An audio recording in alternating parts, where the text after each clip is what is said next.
It is Monday, and everyone knows what that means. It is time to actually talk something besides the NFL for once. Even though we were going to try to take a break from the NFL this week, but they decided that's not going to happen. We're going to talk the latest news around the NFL. We're going to do some NBA basketball talk. We're going to do some pretender or contender, and we are going to talk some 76ers, Joel Embiid situation. So that is our lineup tonight. So everyone, do us a favor. Kick back, relax, because episode number 33 of 609 Sports Talk, it begins right now.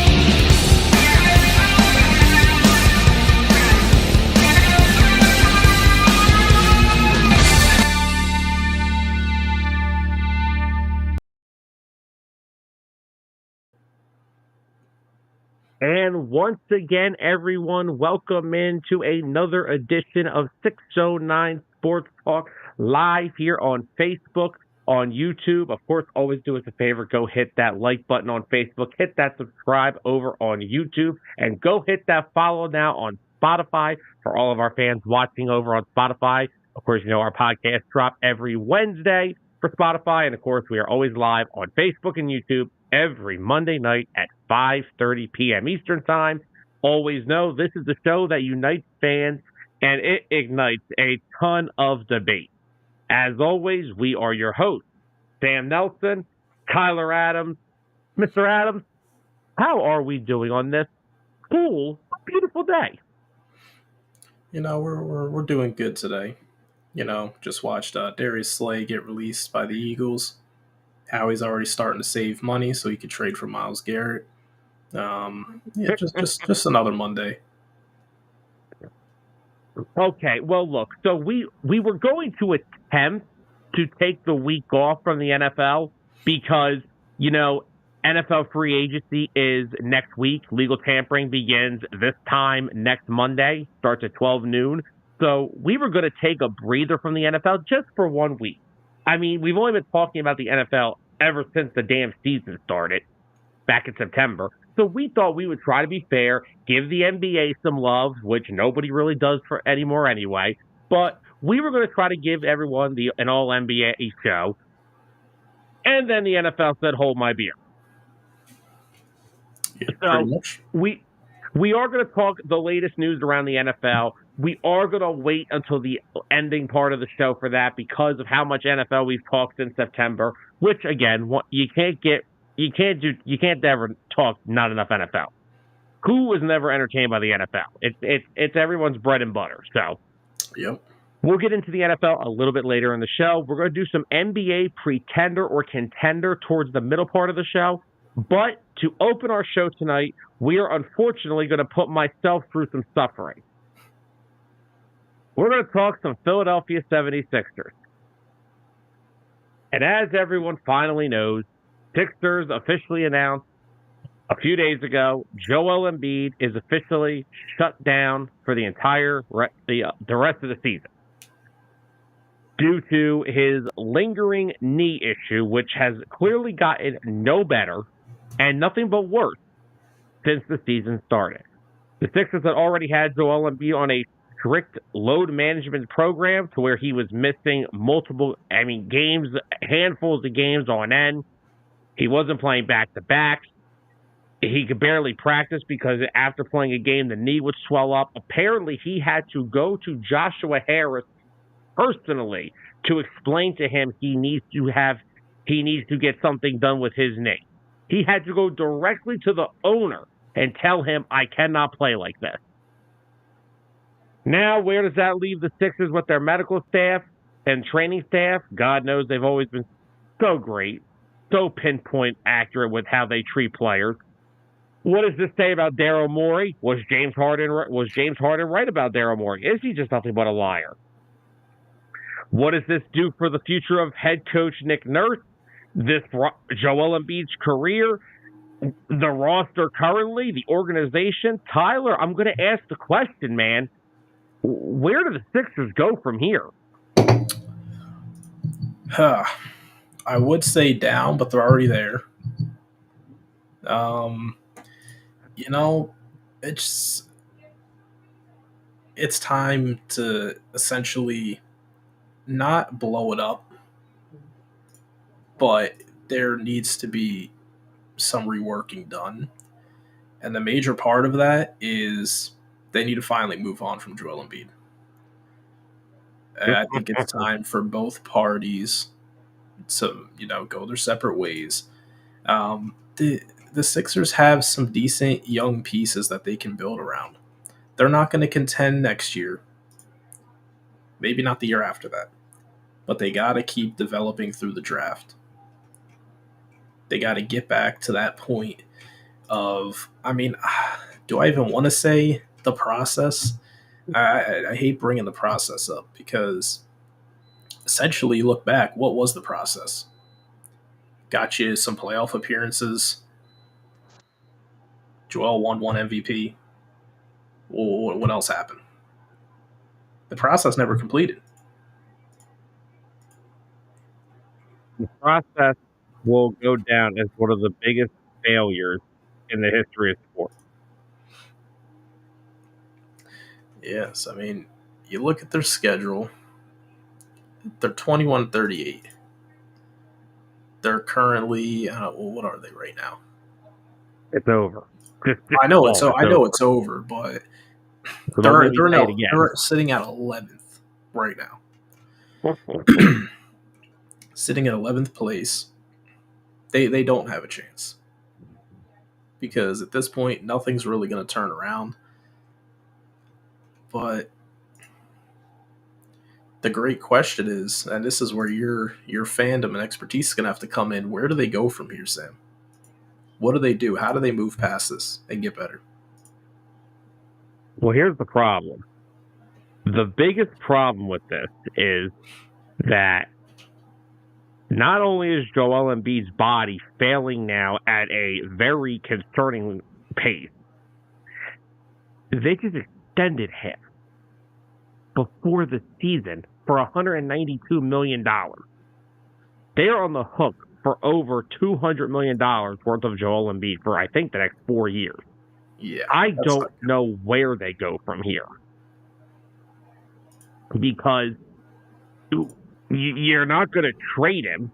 No team is dumb enough to do that now. You should have just took the chance when the Knicks would do it, but they ended up trading for Cat, and now we're sitting here, and this is where we are. But personally, honestly, I usually have an answer for these things. I don't know where you go because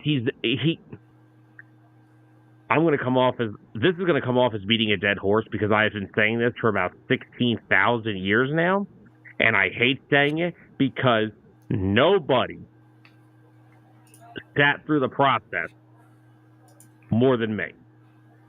I went to those games. I watched those teams. I watched the teams that were purposely tanking. I watched the teams that purposely lost. I watched all those things. And now I have no idea where we go from here. I watched the 10-win team. I watched all those things. And I have no idea where this team goes unless they can figure a way to get out from Joel Embiid's contract, which apparently they have contacted the league and said they will look for relief from his contract if he is going to need to get surgery that will basically, I am hearing the words retirement. Really? I am hearing the words retirement when it comes to Joel Embiid. Yeah, I don't see how he could come back from that. And honestly, I can't see how he would come back from that and be a beneficial part to any NBA team. No. I can't see it. He can't stay healthy. This has been an issue since the moment he stepped on an NBA court. He missed his first year because he broke his foot. And then he missed his second year because he re-broke the same foot because they told him to wear a boot and he didn't listen to them. Yep. And he has had lingering knee issues ever since his third year in the league. And guess what? That stuff doesn't get better with age unless you have knee replacement. Nope. I hate to break it to people. Even then, that still doesn't always make it better. No. So I don't know where they go with him. They're going to have to find a way to get some type of relief for his contract. Yeah, because if they can manage that, I mean, you're looking at, they have a talented guard duo between Maxey and the kid McCain that they took. Now I see McCain, he's out for the season. What else is new? Yeah, so hopefully that's not a reoccurring theme because, I mean, before that he was averaging 15 a game.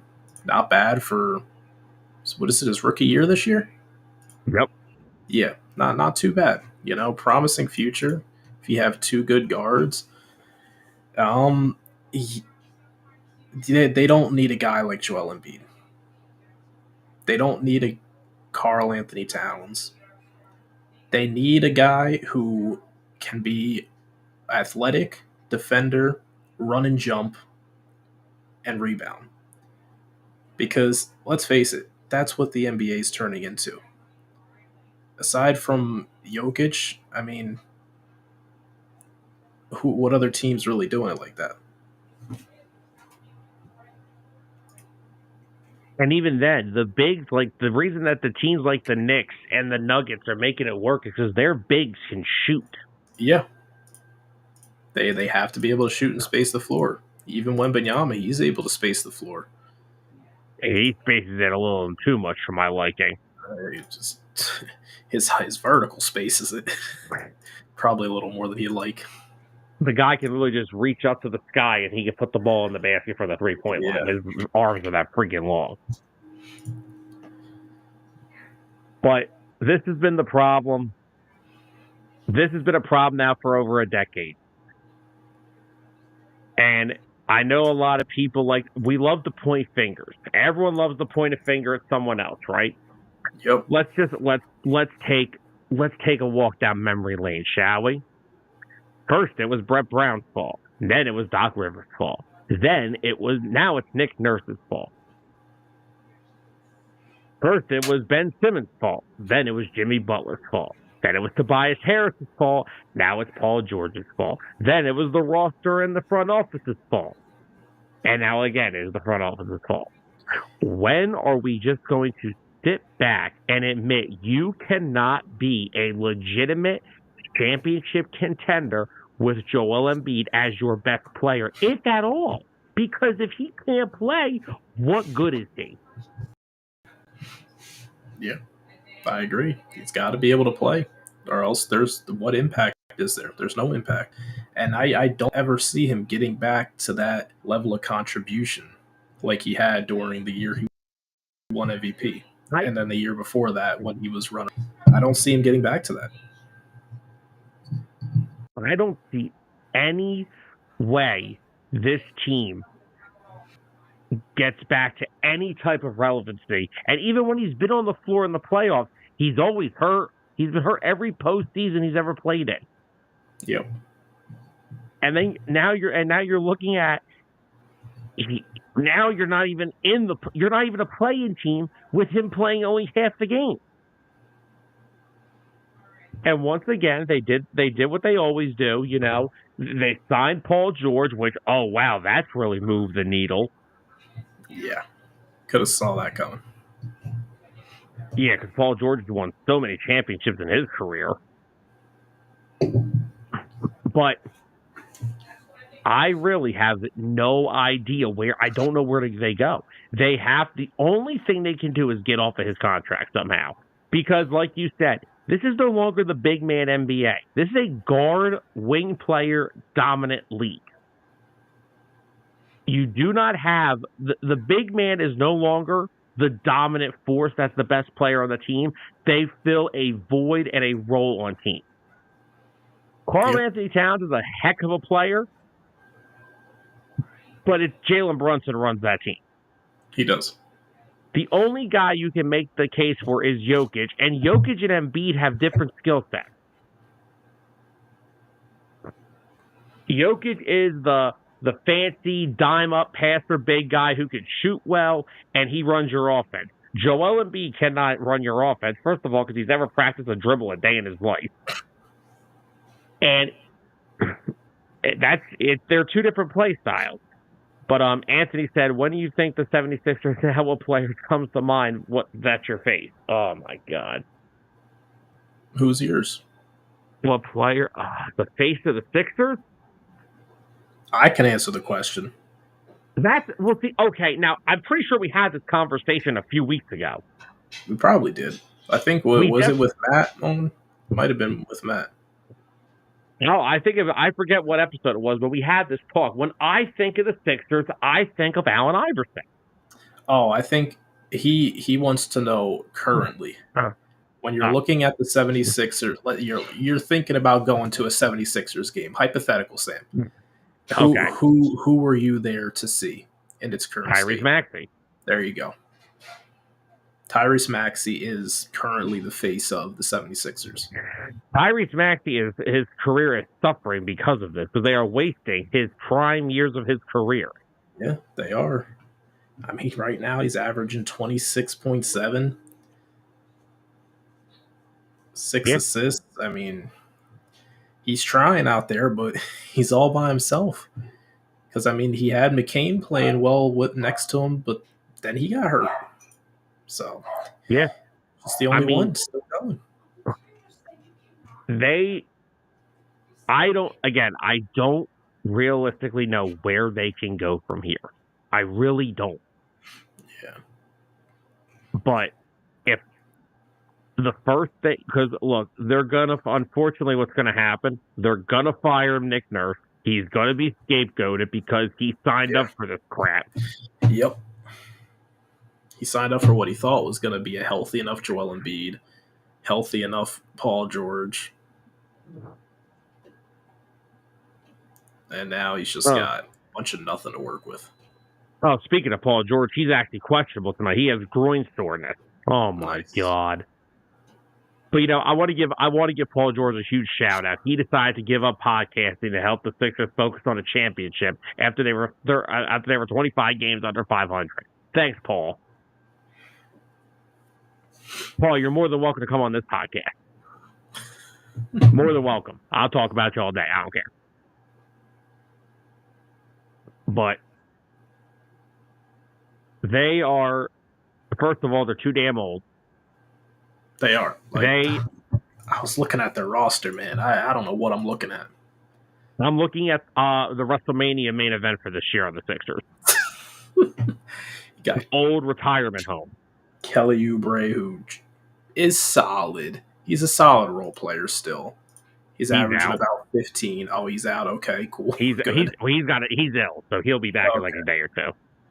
You got whatever Lonnie Walker gives you. Who knows? They just signed Lonnie Walker like last week. Oh, really? Jesus. Oh, man. Yeah, the Sixers, they're so thin. They have no depth. Speaking of Philadelphia culture, our good friend Dalton's in here. What's up, Dalton? What's up, Dalton? Dalton, come depress yourself with some Sixers talk, please. Oh, man. Justin Edwards? Who is that? All right, well, hold on. Okay. He's a rookie forward. He's averaging 8 points a game. Yeah, that's a young piece to work with. Okay. All right, so Dalton does have a question. What would you guys do if you were the Sixers? Tank or try? Tank. They're already in 11th place. They can't go anywhere far from here. Let's say crazy hypothetical. They somehow string off enough wins to get themselves in the 10th seed for a play-in game. Maybe the 9th seed somehow. Good luck with that. You still got to beat whatever team you're going up against to take their spot in the playoffs. And if they manage to somehow do that, they're just going to it's going to be the battle of attrition. They're going to lose. Yeah, because who's going to be able to suit up by then? Yeah. I mean, Joel Embiid's not going to be there. Paul George may not be there. Paul George has been battling injuries too this year. I know I just went off on him about the podcast thing, but he's still been banged up. The Sixers need a reset. They need a new face of their organization. So, when is Paul George's contract done? Because I see it's a $49 million contract. That's this year. Yeah, that's this year. So if they were able to free up the $51 million from Joel, the $49 million from Paul George, they can land somebody in free agency. Doesn't need to be a superstar. They can land like a solid big man to replace them. Bring back Drummond to come off the bench.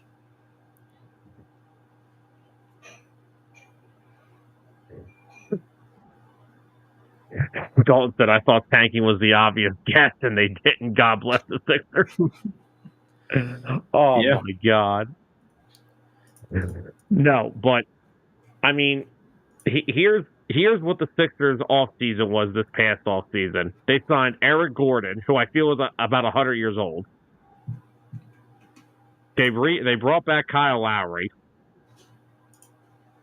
They brought back Kelly Oubre. They signed Andre Drummond. They had signed Reggie Jackson, but they traded him away. But actually, I want to go back to what you were just saying the other minute about Justin Edwards. Justin Edwards is actually one of the young players I like to watch. He's averaging 8 points a game. Yeah, I saw that. That's what you need. Some guy they found. Yeah, that's what you need. You got to build these guys through the draft. Not everyone's going to be a superstar, but you got to get these role players involved too. And they have this other kid, Ricky Council. He's averaging 6 points per game this year. He's played a steady role off their bench. He started some games. Yeah. They got Quentin Grimes back in the trade with Dallas for Caleb Martin. And since coming over to the Sixers, Quentin Grimes is averaging almost 17 points per game. Really? So after the trade? Wow. He's shooting 51% from the field and 41% from three. Just the other night against Golden State, he had 44 points. He's only 24 years old. So guess what? If you're sitting there and you have a backcourt trio of Maxey, McCain, and Grimes next year, I'm not too upset about that. No, not at all. Like you were saying, the biggest thing is going to be they need to finally realize that they need to find a way to move past Joel Embiid. I know, it's sad. He was the face of the Sixers for so many years. Brought them some good times. I know, didn't get you to the finals. I know, but still, what were the Sixers doing before that? Oh, yeah, that 2018 Miami Heat playoff series was real exciting.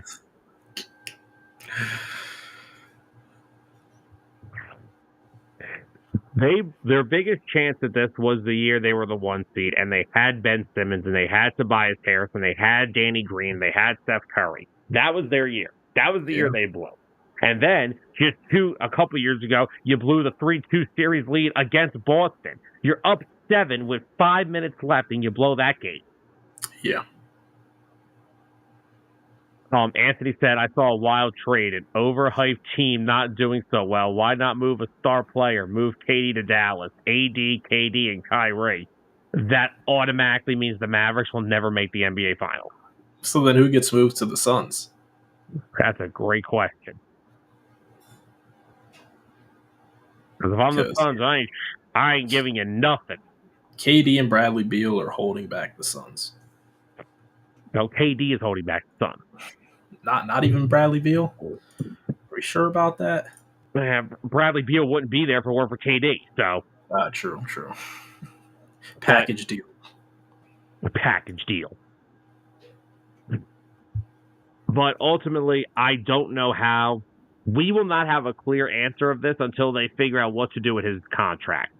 They cannot pay him PJ Washington. You know what, actually, if I'm the Suns? I may take that.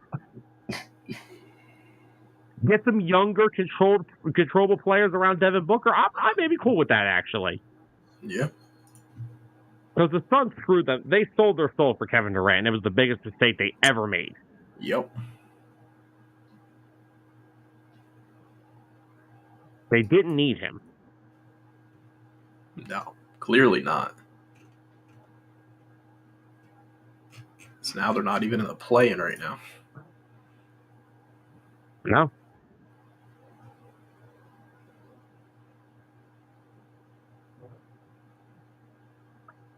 But essentially, they have to try to the Sixers have to get younger. There's no way else. There's no way else around. This is over.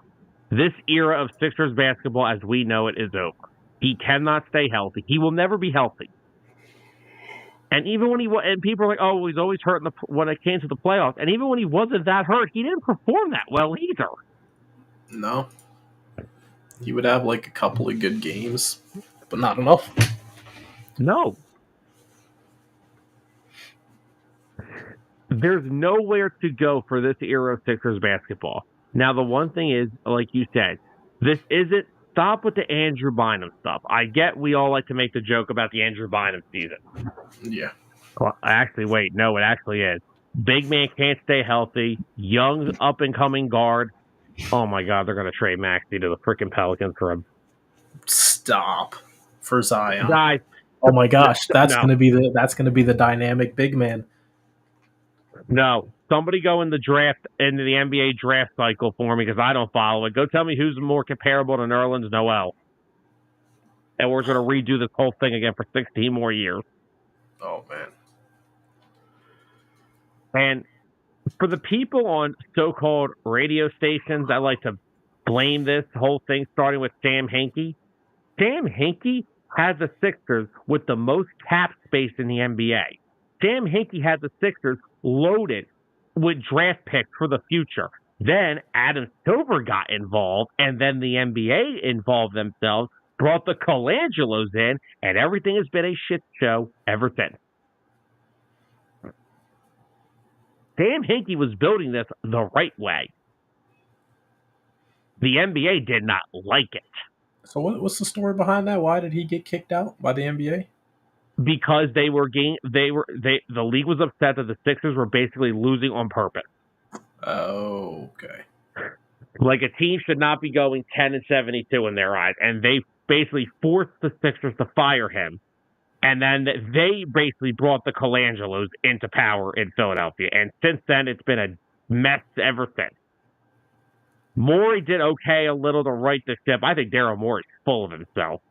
Daryl Morey. For all my wrestling nuts out there, let me explain to you who Daryl Morey is. Daryl Morey is the Vince Russo of the NBA. Let me explain a little backstory for you. Vince Russo was a terrible wrestling writer who thought he knew how pro wrestling was. He lucked into the Attitude Era where he was writing a lot of the stuff for the WWE, and that's when the Attitude Era was at its best. They peaked then. That's when the Austin peaked in his time. They had a young Rock. They had Triple H coming up. They had all these guys. They had the Monday Night War with WCW. And Vince Russo got paid by multiple wrestling companies based off of that. Well, about 12 years ago, a cheap organization like the Oklahoma City Thunder decided to trade James Harden. Daryl Morey just so happened to be the executive in Houston, and he has lived off that trade his entire career. Because outside of the James Harden trade back then, what has Daryl Morey ever done? And then let me ask you, did he get a championship? Nope. No. So he hasn't won anything.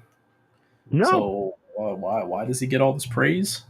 Because he put together teams that win 55 games with a bunch of 30-year-olds, and then they're exhausted by the playoffs. Cool. This team let Buddy Hield go to Golden State and so we could sign Eric Gordon. Dude. Like that is how you could have solidified a good young core. Trading for Buddy Hield. No, instead, we want Paul George. Old man Paul George, who you already knew had injury history as well. And now we're paying Joel 51. We'll pay him 49 million too. Let's do it. And that was the thing. Now, granted, with this whole Embiid situation with the knee, we're going to get back into that in a second. They didn't need Paul George in my eyes. They need to fill out the roster. Yeah. I will give that for Joel Embiid. Outside of LeBron James, I've never seen a player have his roster turned over more than Joel Embiid. Every year was something different. At least LeBron gets a say in it. Joel just has to sit back and watch it happen. They don't go to him and ask him. I hate it. I liked the team they had early when it was him, Ben, Covington, JJ Redick, Dario Saric. That group, because it played together for a while, was awesome. And then they started trading for star players. Then they traded for Jimmy Butler. Then they traded 1,000 draft picks for Tobias Harris. Look how that worked out. Then they signed Al Horford to $100 million. Look how that worked out. Then they traded Jimmy Butler for Josh Richardson. Look how that worked out. Then they traded for James Harden. Now, the Harden deal, honestly, I will say the Harden deal wasn't terrible. It was good value. Yeah, you traded Ben Simmons for him. Yeah. Ben Simmons didn't want to improve his game. Ben Simmons didn't want to be here anymore. Harden came here. Harden, I actually think, may have been the best star player around Joel. They brought in, yeah. Out of all the stars they tried to bring in. Now, no offense to Jimmy, but Jimmy only played like 40-some-odd games in Philly. Yeah. And he wanted to punch Brett Brown in the face half the time, so. So Anthony said, random thinking, man. Luka is saving the Lakers. LeBron doesn't have to do much to save his energy for the playoffs. Dallas looking back crying like the Giants with Barkley. Oh, we need a hard knocks on the Mavericks. Oh, man. I need some inside information on what happened there. Oh, it's front office. Front office and Luka, just complete fallout. Yeah, fallout, you're being generous. But in terms of, let's just go back for a second here in terms of Joel Embiid. How did we get to this point? I know how we get to certain points. Don't get me wrong. How on earth did we get to this point? Let me tell you how. You got to this point by the pure delusion of thinking next year can be different. Knowing that he gets hurt every single year, just the hope of, if he could just stay healthy, he can do this. He can will this team to a championship. He can play almost the whole season. He can play through the whole playoffs. It's just going through the same cycle year after year. It's the definition of insanity. Doing the same thing and expecting a different outcome with him at this point. Oh, the Sixers have been the definition of insanity for a long time. Yeah, but this is the. So when did he get extended? When was that extension signed? What was it after? Just this past summer. It was this past summer. Right before the season had started. This should have been the time where they really thought about it. Like, really sit back and think, do we want to move forward in the future with him? They already knew what his age, his injury history. He's hurt every year. Why would they do it? Because they thought, and here's the other problem with that. They lied to us about his health since last year. They lied to us about it because they never told us he was going to start this new load management thing until the day before opening night when they said, "Oh, welcome to opening night, guys. Joel Embiid's not playing. Mm-hmm. We have to get him in basketball shape." What was he doing? What's he been doing all summer then? Oh, we're ramping up his activity. I don't care about that. What has he been doing all summer then? Then you come to find out the knee never properly healed from the injury back last December. So you let him come back to play for the playoffs, and then you let him play in the Olympics. And now look where it's gotten you. They have lied to this fan base about his health for years.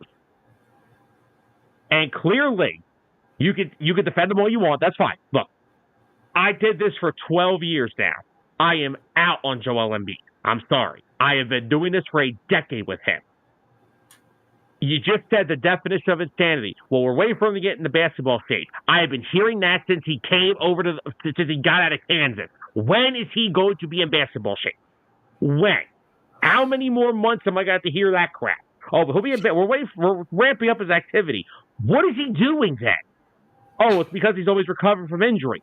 Then does nobody see a problem with that? Yeah.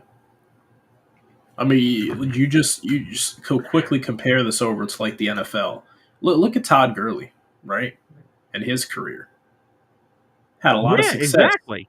As soon as those injuries piled up, those knees were completely shot. It was done. It was over. What's the difference between that and Joel Embiid? Joel tries to play every year, but can't. That's the only difference. Well, let's look at the comments real quick here. Anthony said two things. He said, first off, it's no saving Ben Simmons. Philly killed that man with words. Ben Simmons killed his own career. Yeah. And then and then he asked, is Embiid worse than AD? AD's won something last time I checked. Yeah, AD's won something. And honestly, I know AD misses games too. AD still probably played more games by a far stretch. No, I got this.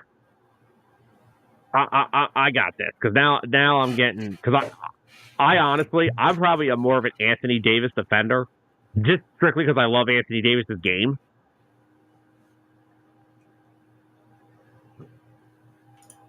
So Anthony Davis has never played 82 games in a season since 2013-2014. Okay. Neither has Joel Embiid. I got his stats up so we can compare them both. Wait, who do you have? I have Joel Embiid. How many times has Joel Embiid played at least 75 games?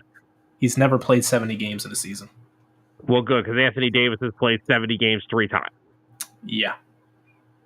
There's the difference. Anthony Davis also has a championship. Yeah. Joel Embiid does not. Healthiest season came off of the shortened NBA COVID season. That's when he was able to play the most games. Because he actually had time to rest. Because he's always hurt. So. Good grief.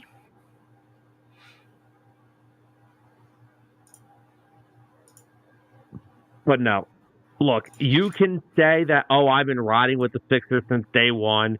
You could say that Joel Embiid is not the problem. You can do whatever helps you sleep at night. That's fine. I'm not going to judge you.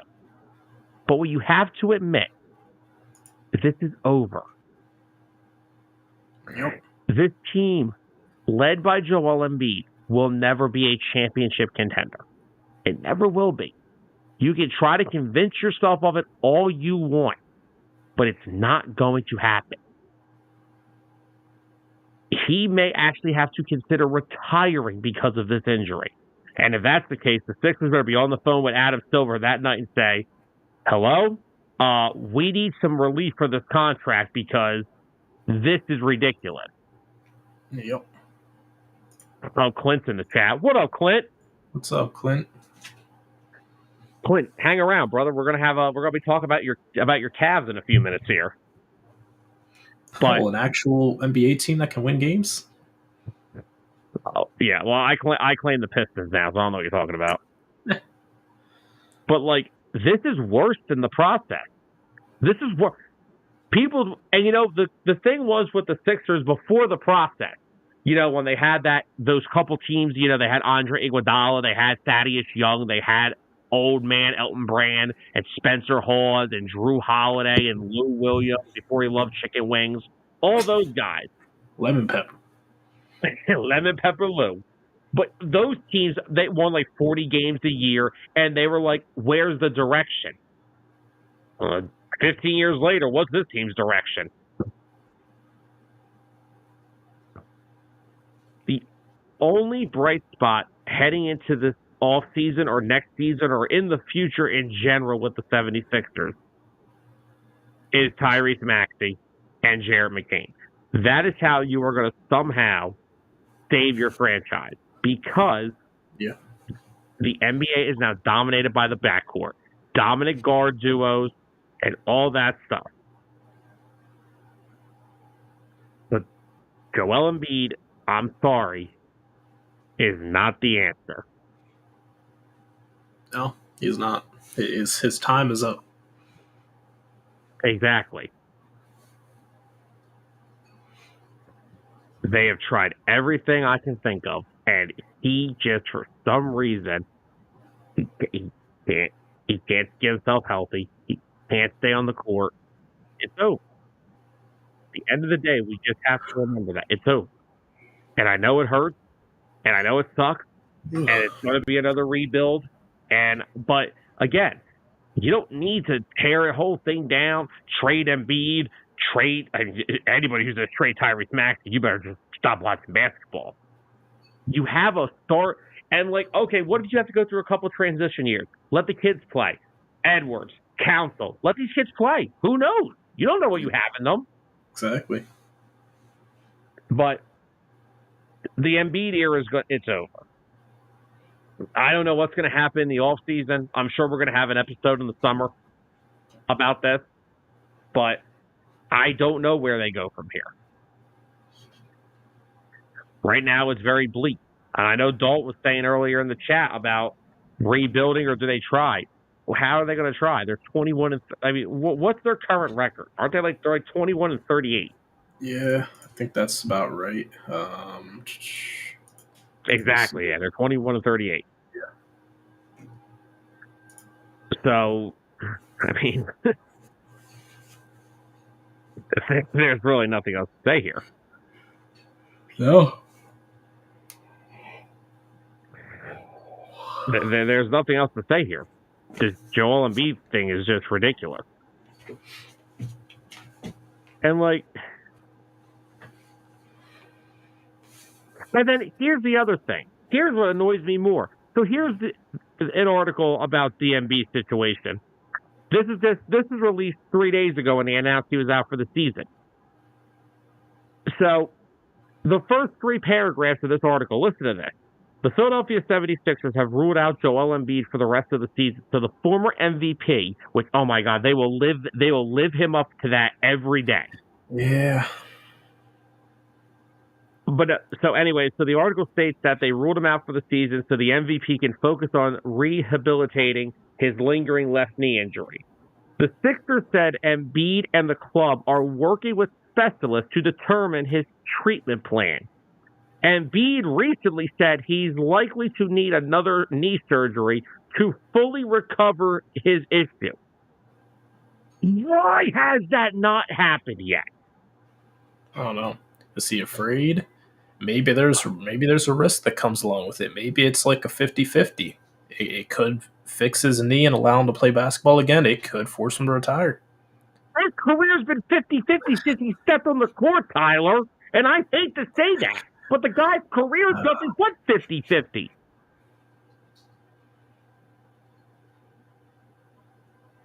And the rest of the article just states the 7-time All-Star has been dealing with knee swelling throughout the season, and treatments, including injections, haven't improved his condition. Well, yeah, no shit.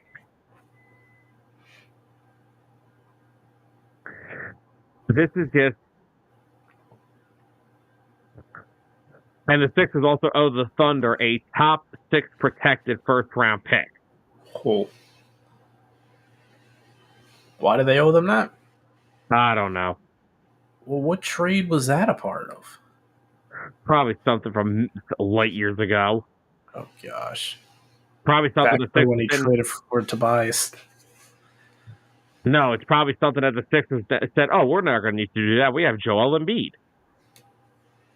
Yeah, look how that's worked out. Yeah. And look, I don't want to knock Joel that much. Look, I went through this with a decade. I have his jersey. I love to watch him play when he was healthy. He will go down as one of the biggest what-ifs in NBA history, because what if he actually could stay healthy? Yeah.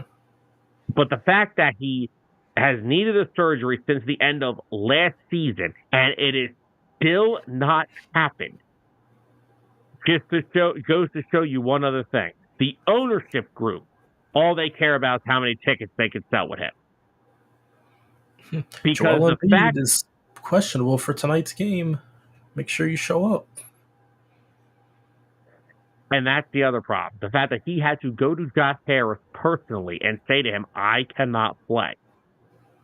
The fact that you as an owner did not say months ago, why has he not gotten this surgery so we can prolong his career? Yeah.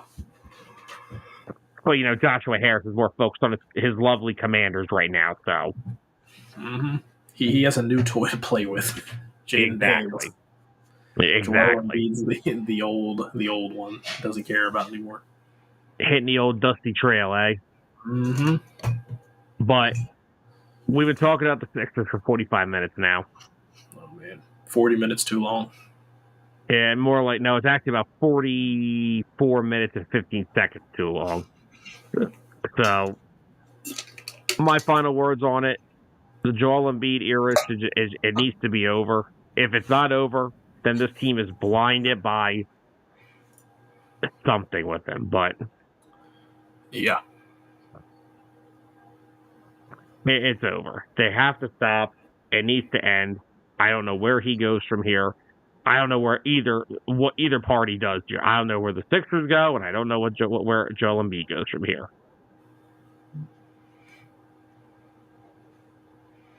So, I'm sure Nick Nurse is going to get fired. I'm positive. I think Daryl Morey may get fired. But I think so. They're probably going to end up cleaning house. They need to clean house. They need to clean out everything because this whole thing has just been a joke this whole thing has been a joke since opening night. When they literally said he was out hours before game time. And they basically just lied to the fans. So, it's over. There's nothing else we could say.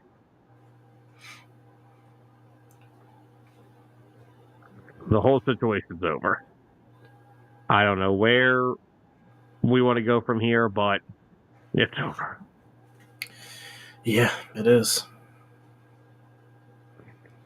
So, all right, let's move on in our show now. So, I thought it would be fun since, the NBA is definitely past the midway point of the season. I mean, we're at what? Almost 60-some-odd games. The home stretch.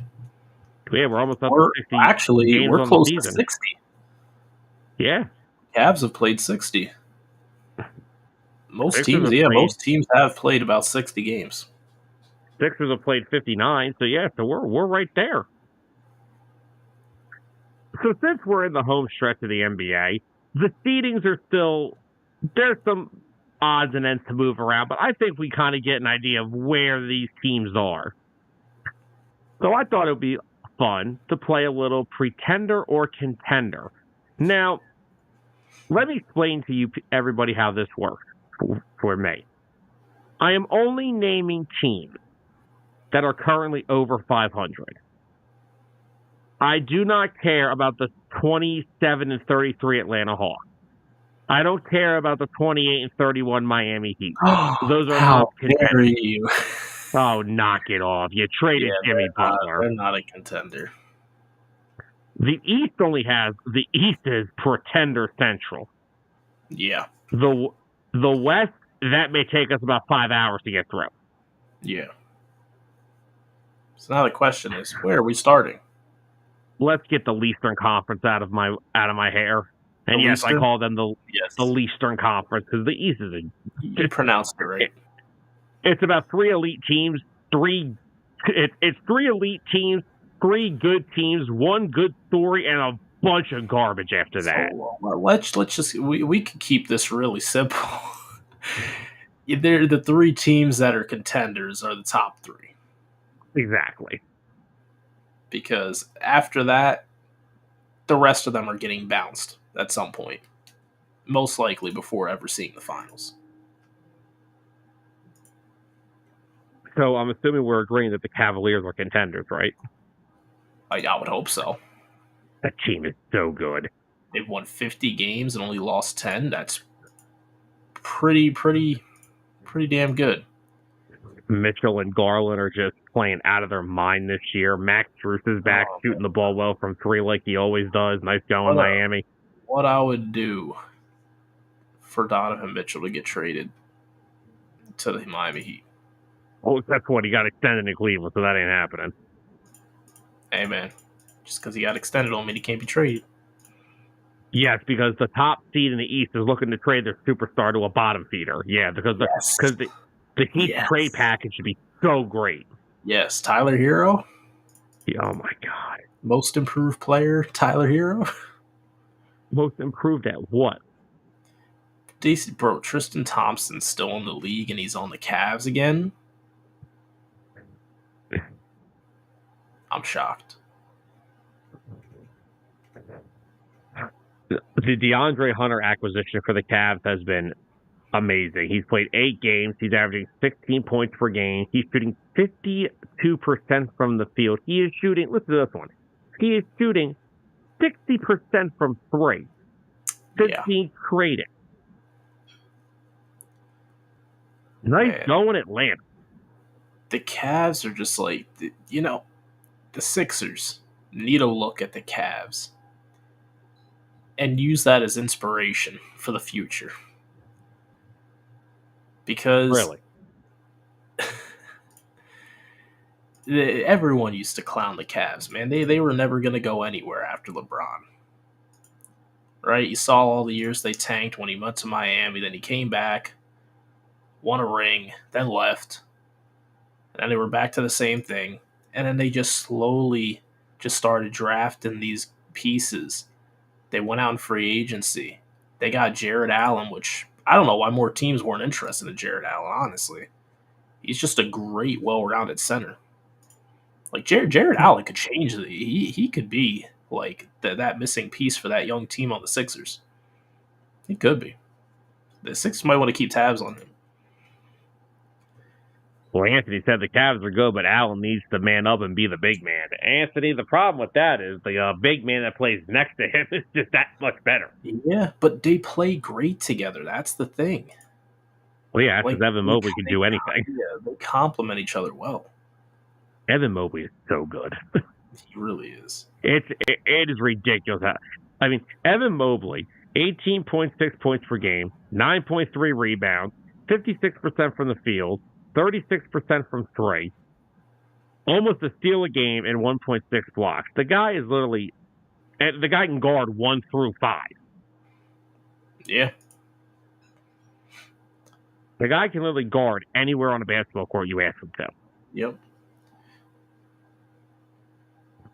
But then, I mean, if you just look down the list, like, all right, look, Jared Allen, you know what you're getting. Evan Mobley, you know what you're getting. Mitchell, you know what you're getting. Garland, you know what you're getting. Look at everybody else. They have Ty Jerome coming off their bench. Ty Jerome's averaging 12 points per game and shooting 44% from 3. Yeah. Sam Merrill's averaging 7 points per game and he's shooting 35% from 3. Just some random dude that shoots 12 from the 3. I'm just moving. Max Strus, he's averaging 8 points per game. Now he's only played 31 games because he was out. He was out early on with an ankle injury, but he's shooting 37% from 3. I'm just moving down the list here. It's kind of sad. They got Isaac Okoro isn't really panning out for him. No, but you know what? Okoro, yeah, he's not. But guess what? He's still shooting almost 40% from 3, and he's a damn good defender. Yeah. So they're just role players. Even though he's a top 5 pick, you'd expect him to be more than a role player, but hey, it is what it is. Yeah. 50 and 10 right now. Something's working. And that's essentially why they had to go out and get DeAndre Hunter, because they needed that another wing, but they needed that other wing that could come in and space the floor. Yeah. That's the biggest issue. And that is the biggest issue with Isaac Okoro. They like him. He's a really good defender, but the problem is he can't shoot consistently, and that's why they went out and got Hunter. Because now you're looking at that team: Hunter, Drew, come on, man. You don't get much better than that. Yeah. The Cavs got everything you could ask for. They got wings that can defend. They got wings that can shoot. They got two big men that can protect the basket. And they got a dynamic backcourt in Donovan Mitchell and Darius Garland. Yeah. This is probably the best Cavs team since 2000 that didn't have LeBron James on it. Oh, easily. Easily. And what Kenny Atkinson has got them doing, I love that hire last year. Yeah, that was great. That was really the missing piece. Yeah. He's got them running. They move fast. They strike quick. They play good defense. They're just an all-around good team, and I think we can both say that our vote here is they are contenders. Oh, yeah. They are without a doubt contenders. And I mean, what about that? They will be the number one contender. I think we see them in the finals this year. Really? I think they can get paid. Now, when we're talking about the East, there's only one team we really talk about having to get past, and it's the Boston Celtics. Yes, I think the Boston Celtics will be there with the Cavs in the Eastern Conference Finals. But I think they can get past them. It's not going to be easy, but I think they can do it. Because the biggest part is going to be having those wings that can defend to stop Tatum and Brown. Yeah. And you also just have to look at the fact that, real quickly, Anthony says the East top teams, Cavs, sleeper team, the Knicks, easy out of the playoffs. Bucks, they're up and down. Oh my God, the Bucks have been. We'll get to the Bucks. They are not a contender for me. When we get to the Bucks, can I please start there? Go on. Oh no, I'm not there yet, but we'll get there. I know. And I mean, I think if people didn't have the Cavs as contenders already, first of all, drug test yourself. But can we please pay attention what they just did to the Celtics on Friday? They were down 25-3 and came all the way back and won that game. That is how good this Cavs team is. They are down 25-3 to a team that has won a title. Yep. And that's how the Cavs are just so good. They're good in every aspect of the game. They've got good bigs, they've got good guards, they've got good wings, they can shoot the three, they have scoring off their bench. They got everything. And now let's move on to the team that we are talking about, the Celtics, who are, I still think, they're clearly the biggest threat to the Cavs. Oh yeah, definitely the biggest threat. Anthony said we did drug test ourselves. Ask Bobby Portis. Oh my God. Oh man.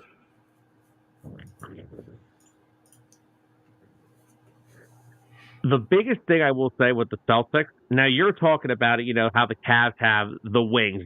Can they go up against a Jaylen Brown? Can they go up against a Jason Tatum? Yep. I mean, even the Celtics backcourt, like Drew Holiday's honestly having a kind of a down year. He's only averaging 10 points per game. Yeah, that is a down year for him.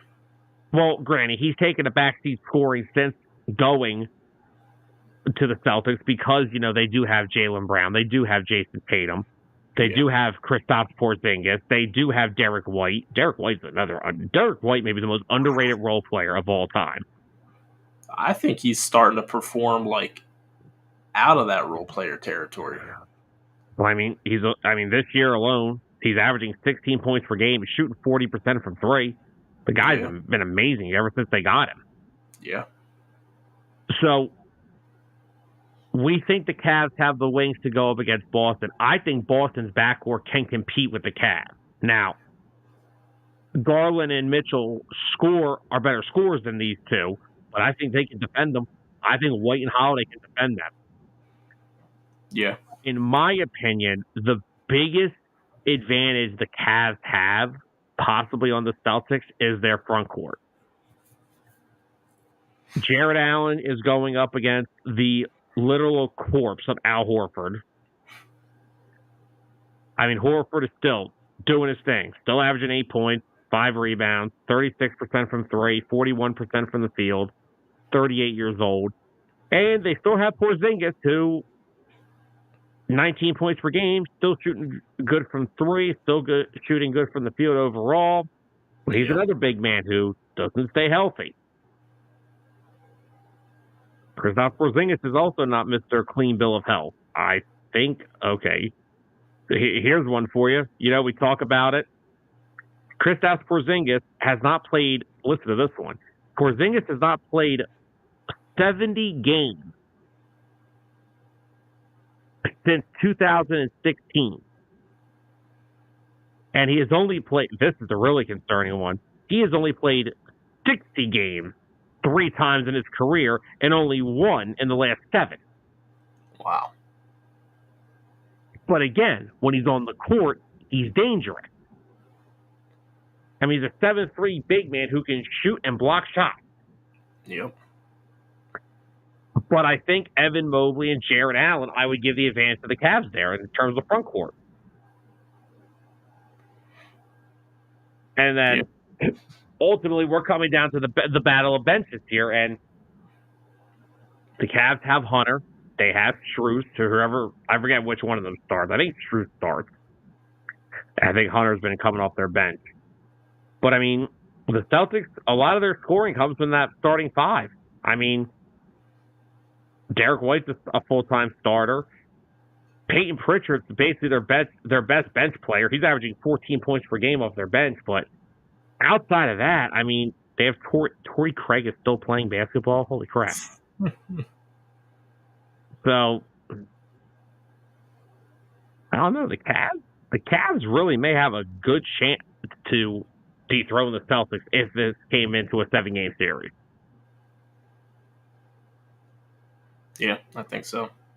I mean, outside of Sam Hauser and Peyton Pritchard off their bench, I don't really know what else is. What are the Celtics going to do off their bench? I really don't know. So, but ultimately, I think we can agree that the Celtics are contenders, right? Oh, yeah. Celtics definitely contenders. I think they'll be there as a threat to the Cavs. Now, let's talk about the team that everyone likes to say is like right there, but it's the Knicks. Yeah. Where do you want to start with the Knicks? I mean, they're currently sitting at 40-20, and they're the 3rd team in the East.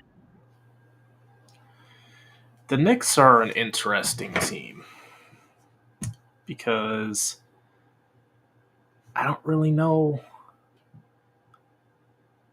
if they can hold up. Like, let's look at the Knicks. 40-20. Jalen Brunson's doing his thing, averaging 26. Karl Anthony Towns doing his thing. He's averaging 24.5. Still got Michael Bridges averaging 17. Even the acquisition of Anunoby, he's averaging 16 for them. Josh Hart averaging 14 and a half. They got a lot of good players in their starting 5. They have a lot of good role players. Miles McBride's averaging 9.3. Cameron Payne's averaging 7.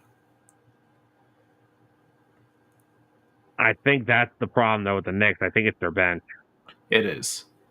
But even then, off the bench, guess who they got averaging 7 points and 6 rebounds a game? Precious Achiuwa, Sam. Precious. They turned that man into a role-playing bench player. They did it. But yeah, like Anthony just said, their bench is weak. Yeah. And that's where they're going to fall out because the Cavs and the Celtics both have more depth. Yeah. And I mean, we're sitting here talking about starting 5s. I mean, the Knicks Do you really get much better than the Knicks starting five? Yeah. Karl Anthony Towns is. Their starting five is honestly, I think, the scariest Oh out God, of those yeah. top three teams. But it's whatever comes after. Excuse me, after that. That's where it's kind of like, okay, what do we do now? I mean, you've got Karl Anthony Towns, one of the best scoring bigs in basketball. You got Mikal Bridges and OG Anunoby, two of the best wing defenders in this league. Yep. You have Josh Hart, who knows class defensively himself, not Mikal Bridges or Anunoby, but don't tell me that boy don't hustle. That man's out there grabbing 16 rebounds. He's 6'5". Yeah. And so not to mention, just real quick, can we admit now that Jalen Brunson has turned himself into a superstar? Oh, yeah. He has definitely reached the superstar status.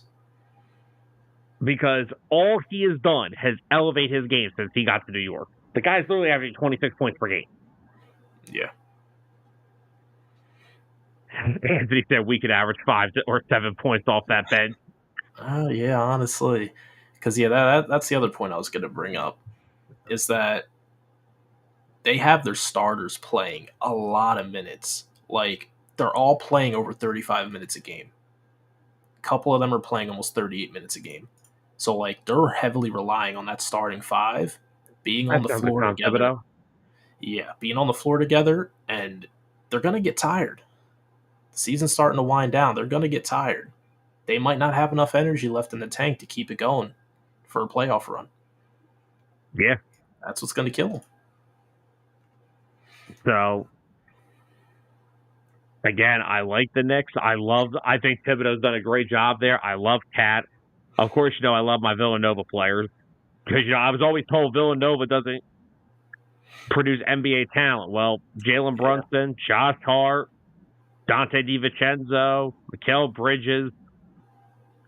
We produce some NBA talent over Villanova. Yeah. But, again, they'll compete with the Celtics. They're going to compete with the Cavs.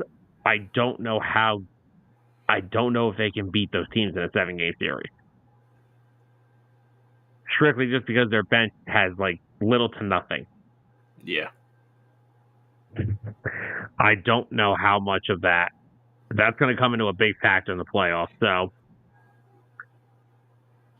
I'm going to have the Knicks, for me, I'm going to put them as a contender, but they are on the last tier of contender in my book because of their bench. Yeah. Now let's move on here. Let's talk about the Milwaukee Bucks, shall we? Mm-hmm.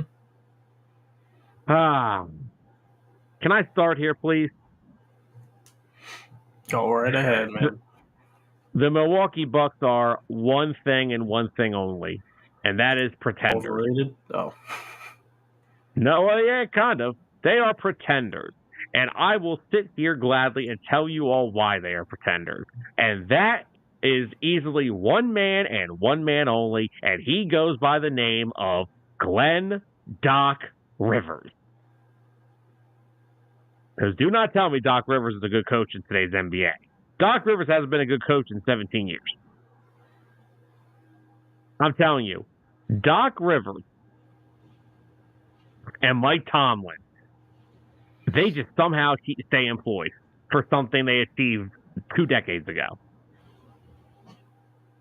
Yep. Anthony said, this is the last year I believe in the Knicks. If they fail this again, it's over. Yeah. They made a nice run last year, but then they went out and got Cat, so you got to win now. Mm-hmm. But see, that's what hurt them. That's why the Knicks had a good run last year. They had all that depth, They had Isaiah Hartenstein. They lost him in free agency. Then they had to go out and trade for Cat. That cost them DiVincenzo. Yep. That was it for them. But also, another big reason why I think the Bucks are pretenders, don't get me wrong. I understand he's a fine player. In what universe do you trade Chris Middleton for Kyle Kuzma? I think that's a good idea. Yeah. Yeah, not the smartest choice. Not at all. Somebody explain that to me. Yep. And I know that Kyle Kuzma is a nice player. You know, he averaged like 15 a game, but Chris Middleton, and don't get me wrong, I know Chris Middleton doesn't have the greatest bill of health, but how much better does Kyle Kuzma make you than Chris Middleton would have?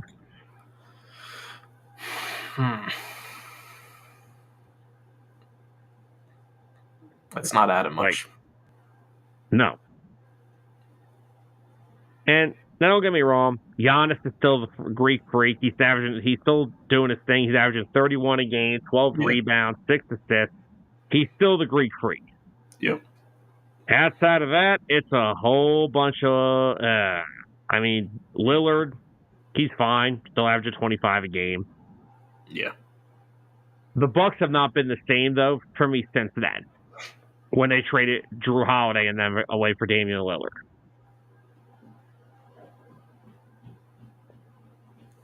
I still think Drew Holiday was the glue that kept that team together. He was the guy that would defend the best wing player, defend the best scorer, do all the dirty work, and I don't think like I said, the name may be the sexy pick, Damian Lillard, but it's not always the best fit.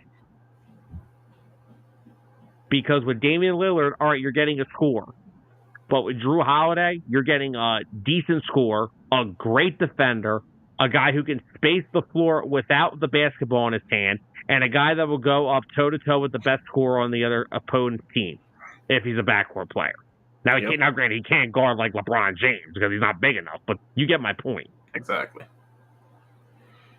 So they got, I guess, some role players. Pat Connaughton is still there. Now, he ain't playing much these days. But Kevin Porter's averaging 8 points per game. They have Gary Trent. He's averaging 10 points per game off their bench. They have, we said Giannis already. You know, he's not a role player, but still.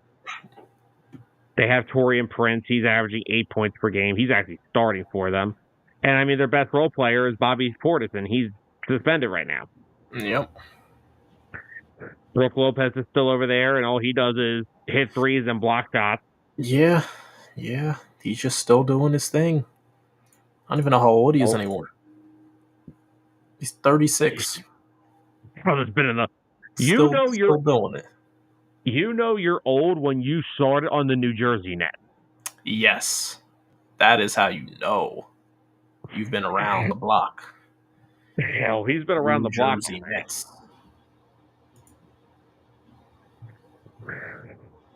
So, and once again, I don't think the Bucks are well coached. I still don't understand what they were thinking last year with the coaching change. I don't like Doc Rivers. I don't trust. This right now is the Giannis and Lillard show. I don't trust Kyle Kuzma one bit. I think Chris Middleton got shafted. I understand Chris Middleton's had a lot of health issues, but he did help you win a championship just 4 years ago. Yeah, that's true.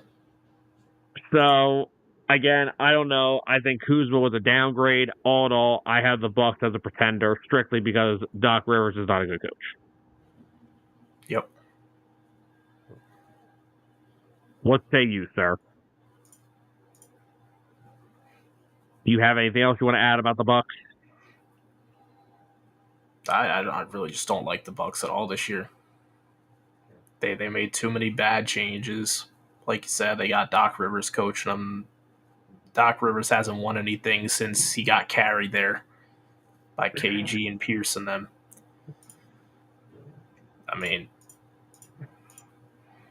There's only two threats in the East. Yeah. What do you think about the Pacers? Pretender or contender? Another pretender. They're doing good. They're having a good year, but at the end of the day, they're just not going to be able to get it done. They're another team. Like, I think they're one of the better defensive teams, but their highest points per game starter is Siakam, averaging 20. Halliburton's averaging 18. Benedict Mathurin is averaging 16. Miles Turner's averaging 15. Kind of surprising, actually, Miles Turner. And then you go down and you got their starting point guard, Andrew Nemard, averaging 10 and like 5 assists. It's honestly a starting lineup that will get boat raced by the Cavs or the Celtics. Probably even the Knicks, if we're talking about starting lineup for starting lineup. And then you look at the Pacers bench, they don't really got a whole lot coming on. I mean, they got Obi Toppin averaging 10 points off the bench. All right, I got solid. Naismith, too. Yeah, McConnell's averaging almost 10 off the bench. Aaron Naismith's averaging almost 10. So, okay, you got a few guys. Thomas Bryant off the bench. Man, I miss him on the Heat already. They got him averaging almost 8 points. I got another former Heat player on this bench if you can find him. Oh, gosh. Another Heat player. James Johnson, anybody? Oh, my gosh. James Johnson. James Johnson, still in the league. Jeez, how old is he? He's 38. Jesus, man. Oh, my Lord. All them 2K11 guys with 60 overalls are still hanging on, man. Hey, you still got Jahlil Okafor just sitting on the bench over there. Who else? James Wiseman. Whatever happened to him? Oh, God. Why are we talking about James Wiseman? Jeez, man. He's a number 2 overall pick in 2020. Another bust. All right, so Anthony said, look at the Pacers' last 10 games. Did they play anybody good? All right, well, let's look at what they have right now. They played the Bulls on Sunday. They played the Heat, Raptors, the Nuggets, who they lost to, the Clippers, and the Grizzlies. Those are pretty good teams there. The Wizards, the Knicks, the Lakers, the Clippers. Yeah, they played their fair share of the Western Conference contenders. They've beaten a few, but they've also lost to a few. Yeah. They lost to New York. They lost to LA. They beat the Clippers. They lost to the Lakers. I mean, yeah, they don't have that many impressive, wins in the last 10 games. I will say, though, I think if they matched up in the playoffs, I think the Pacers can beat the Bucks. I could see it. And then our last team in the East really is the Pistons, because they're the only other team that's over 500. Yeah. I'm going to just start off. I'm going to say, of course, I think they're a pretender, but man, what a story. The Pistons have officially gotten out of the NBA basement, finally. Give Bickerstaff some credit, man. He's got the Pistons playing like a freaking... They're playing some good basketball. They are. Very surprised that they were able to figure it out after a kind of bumpy start to the season. Oh, yeah. I mean, Cade Cunningham finally playing like the number 1 overall pick. 25 points per game, 9 assists per game, 6 rebounds a game. Dude's playing like crazy. They got steady veterans, too, like Tim Hardaway, averaging 10 points per game. If there's 3 things guaranteed in life, it's death, taxes, and Tim Hardaway somehow averaging double digits off somebody's bench. Oh, man. Malik Beasley, another guy coming off their bench. He's averaging 16 points per game, shooting 42% from 3. They have another young kid in Jaden Ivey, who has been out for a while with a leg injury, but he was averaging 17 before he got hurt.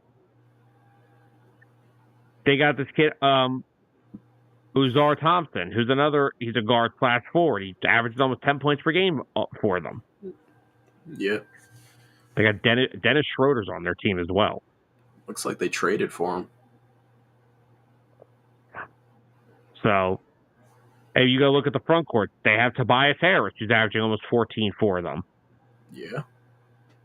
We are not going to go back to the Tobias Harris talk, so just leave it alone. Why not, Sam? Why not? And then they have Jalen Duran, their center, who's averaging a double-double and averaging 1.2 blocks. So, like, they've got young talent and veterans playing on decent deals, and they're all playing well together. And, I mean, think they've won like So 8 out of their last 9. does this mean that Tobias Harris was not the problem in Philadelphia? Yeah, no, the 76ers are what's the problem with everything in Philadelphia. So let's just keep moving it forward, okay? I don't want to talk about this. And the Pistons are another good example. You don't need a big dominant big man in the league today. You No. can go out and get yourself a Jalen Duran for, averaging 11 points, 10 rebounds. It averages a double-double. That's all you need to say for a center. If you average double-double, you're going to be pretty impactful for your team. Shooting almost 70% from the field. Efficiency. That is modern-day NBA. All right. Now let's move on to the West. So I'm just going to read you off the West playoff picture before we even start this. Okay. The 1 seed, of course, is the Oklahoma City Thunder. They're sitting at 49-11. The Lakers have overtaken the 2 seed as of right now by percentage points on the Nuggets. They are 21. The Nuggets sit at number 3 at 39-22. The Grizzlies sit in the 4th seed at 38-22. The Rockets sit at the 5 seed at 37-23. And then you have the Clippers in the 6th seed at 32-28. The Warriors are the 7th seed at 32-28. Minnesota is 33-29. They are the 8th seed. The Kings are 31-28 and are the 9th seed. And then you have the Mavericks sitting there at 32-29 as the 10th seed. Where would you like to start with this? I just want to say one thing first. Go ahead. There are only 5 relevant teams to talk about here. I get it. That's great. The Western Conference, congratulations. You got 10 teams that are over 500. You could toss a few of them over to the East, and they'd be a playoff team. They probably be. Let's see. They would literally be in the play-in still. The 5, 6, 7 seed. Yeah, not even. They'd be close. They'd be a few games behind those 34 win teams, but they'd easily be, around Miami or Orlando. Yeah. So, yeah, there's only 5 teams that really have a shot, but they're not all contenders. So I guess really? let's start with Oklahoma. Oklahoma is a contender. How about that? I don't think there's any. They have been playing great basketball without one of their most important players. Yeah, for most of the season. Yeah. Shed Holmgren's only played 17 games. So the rest of the season, it's been Isaiah Hartenstein holding it down. Who else they even got coming off their bench? Brandon Carlson coming off as their backup center, it looks like. I mean, credit to them. They're not the flashiest team, but they get it done. Let me see. I want to try and find their stats. I got them right here. I think they're another team that's like one of the better defending teams in the league. Well, here I'll go through some stats while you're looking for that. I mean, you just look at the front court, like you said. Chet's only played 17 games. He's healthy right now, but he's averaging 15 and 8 and almost 3 blocks a game. Isaiah Hartenstein may be one of the most underrated big men in the league. He's averaging a double-double at 11 and 11 and 1.1 blocks. That's kind of scary. There's a lot of ones there. Jalen Williams, 21 points per game, 5 rebounds. I mean, this team is just loaded with talent. I was looking at their average opponents' points per game, and they allow the least points to their opponents out of everyone in the league. Yeah, I mean, they're just stacked. They are. Off their bench, they have Aaron Wiggins averaging almost 12. They have Cason Wallace averaging almost 8 off their bench. Isaiah Joe's averaging 9. He's a little banged up right now with a back injury, but he still averages 9. Alex Caruso off their bench, 6 points, 2 rebounds, 2 assists, but he averaged almost 2 steals a game. That was the trade that I think really set them up, was trading Josh Giddey for Alex Caruso. They needed that defender. Yeah. It's almost like when Golden State went and got Iguodala. Oh yeah. Like they had all the flash, they had the scoring, they had it all, but they needed that guy that could be that lockdown defender, and Caruso has been that. Yep. They still have Lou Dort, still averaging his 10 points per game, but that boy still defends. And then, of course, we still have easily what is the worst trade in NBA's modern day, with Shai Gilgeous-Alexander being traded for Paul George. Yeah. Very interesting. 32 points per game, 6 assists, 5 rebounds, 2 steals, a block a game, 52% from the field, 37 from 3, and almost 90 from the free throw line. Those are MVP numbers. They are. He's a superstar. So I think easily the Thunder, it's like finals or bust for them. Yes.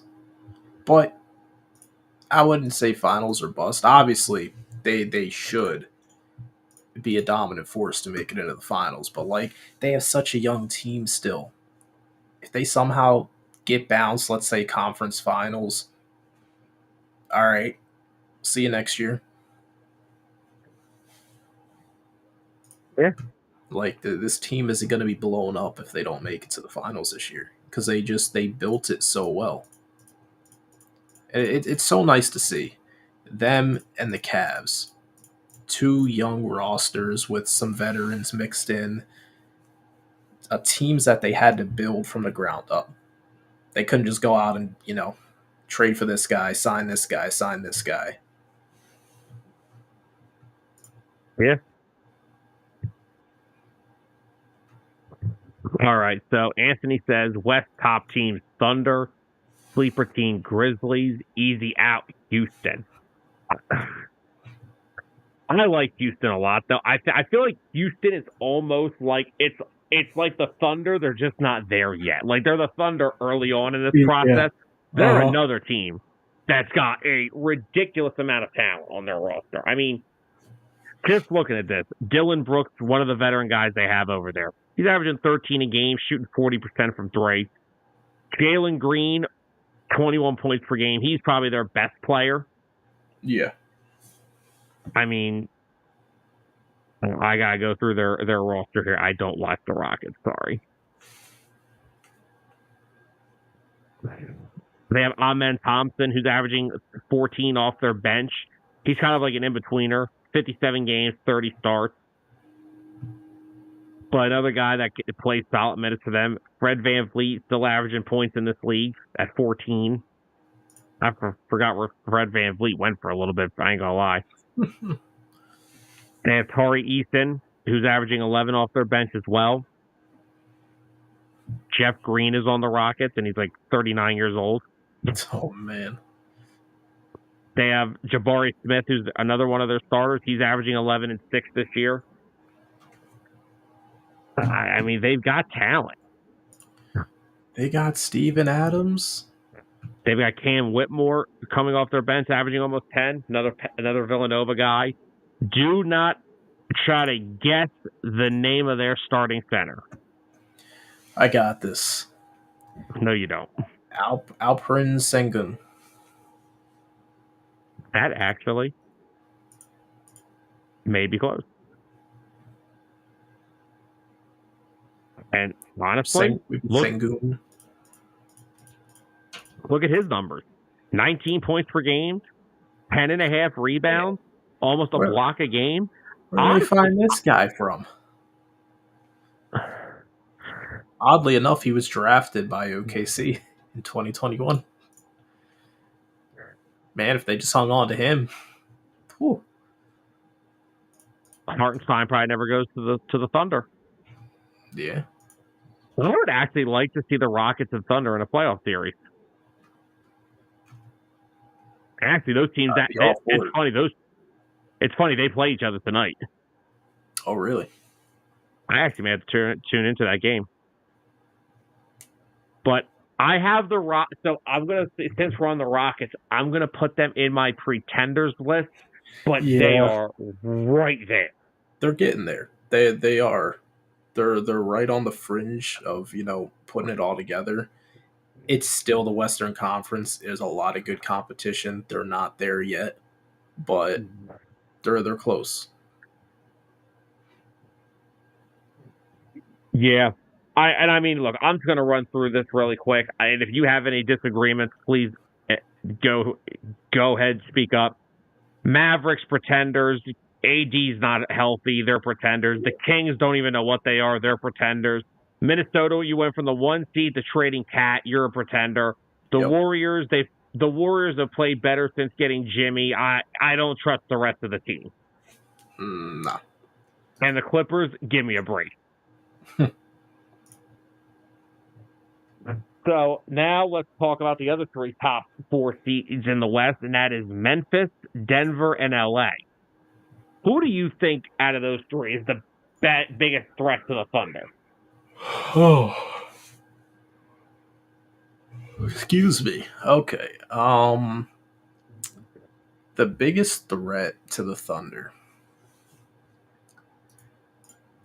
That's tough because I think multiple teams can have a shot against them. Um, the Grizzlies, they're kind of on the fence for me between pretender and contender. I don't really know how I feel about their team and their depth. I think the Nuggets are going to be a team that gives them a good fight.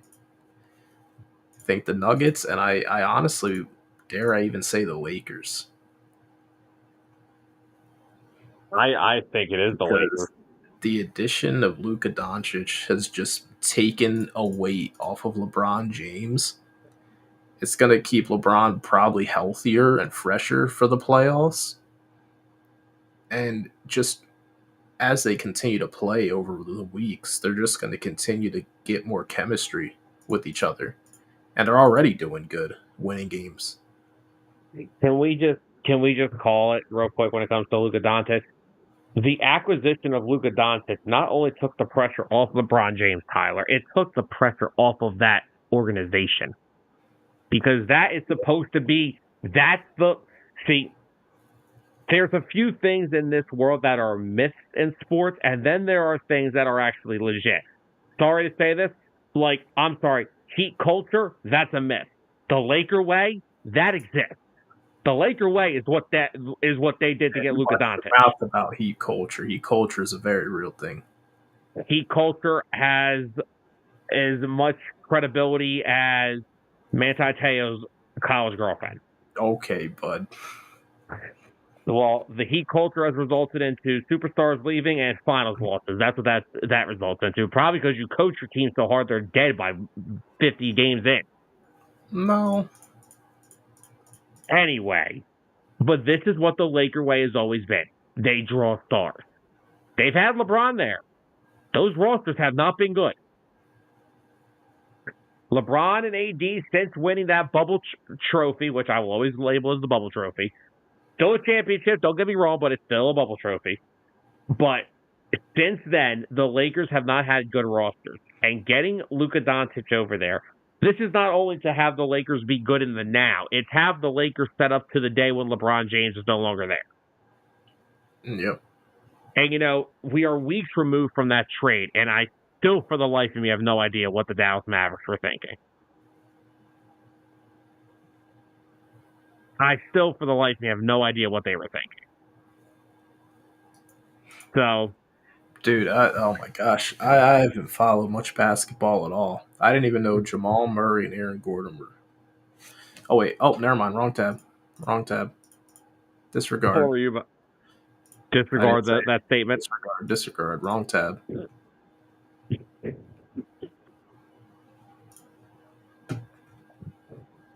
But I mean, in terms of the Lakers, the only problem with the Lakers is their front court. I mean, You got Austin Reeves averaging 19 a game. He's been really good. Gabe Vincent this year has definitely been helping the Lakers out defensively. Oh, what's up, Gabe Vincent? Yeah, right. Another good role Luka, player he just can't keep. Luka doing Luka things. They also got Dorian Finney-Smith in a trade with Brooklyn months ago. He's done nothing but help them defensively. Rui Hachimura, he's having a fine little run with the Lakers, averaging 13 a game, 50% from the field, 41% from three. He's a LeBron, pickup that I really liked. And now I feel like he's getting more opportunity now that AD's gone. yeah. LeBron's having a down year. He's only averaging 24.8 points per game. He's only averaging 8.5 assists. He's only averaging 8 rebounds. He's only shooting 51% from the field, and he's only shooting 39% from three. Well, I guess he's going to retire in another 5 years. And his worst year, he'll average like 21. Dalton Connect, rookie, averaging 9. He's been amazing for them, even though they almost traded him away in the Mark Williams deal. Yeah, I saw. And then, I mean, they are getting Jarrett Vanderbilt back into their rotation. He missed a lot of the season early on with an injury, so he helps them defensively. The only issue the Lakers have right now, and that Williams trade not going through hurts, it's their front court. They don't really have a true big. Jackson Hayes, he's holding it down. I mean, he's averaging 6 points per game, 4 rebounds, a block.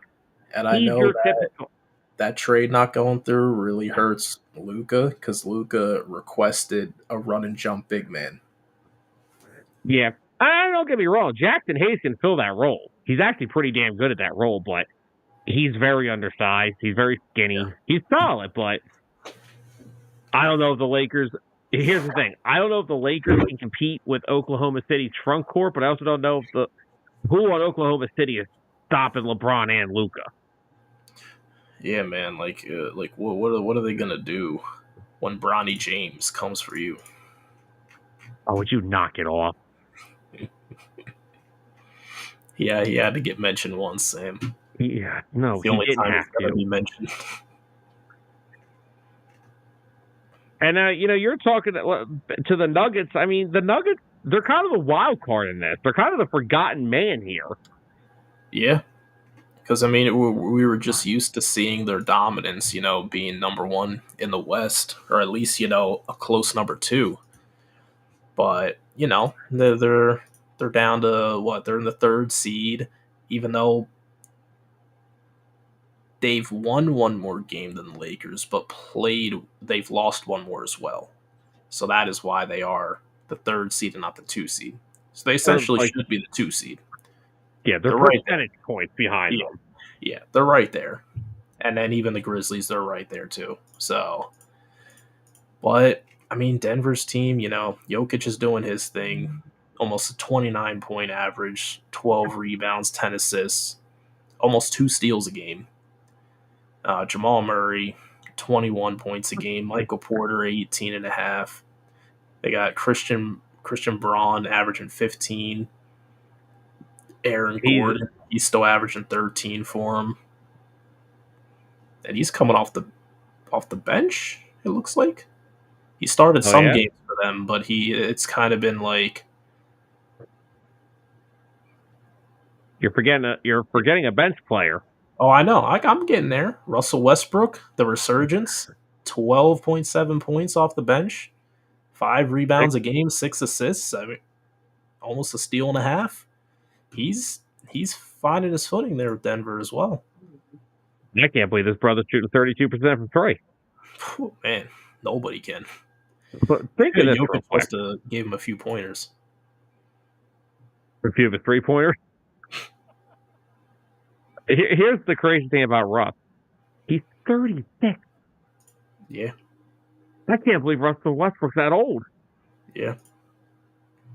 I think the Nuggets could still easily beat the Lakers in the playoffs because, again, Jokic and Jackson Hayes, good luck. Yeah. They actually have solid depth, too. They do. On their team. Julian Strawther's averaging almost 10 points. He plays like 22 minutes a game.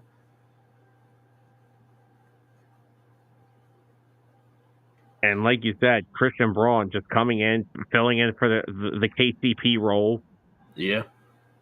and they haven't missed a beat since.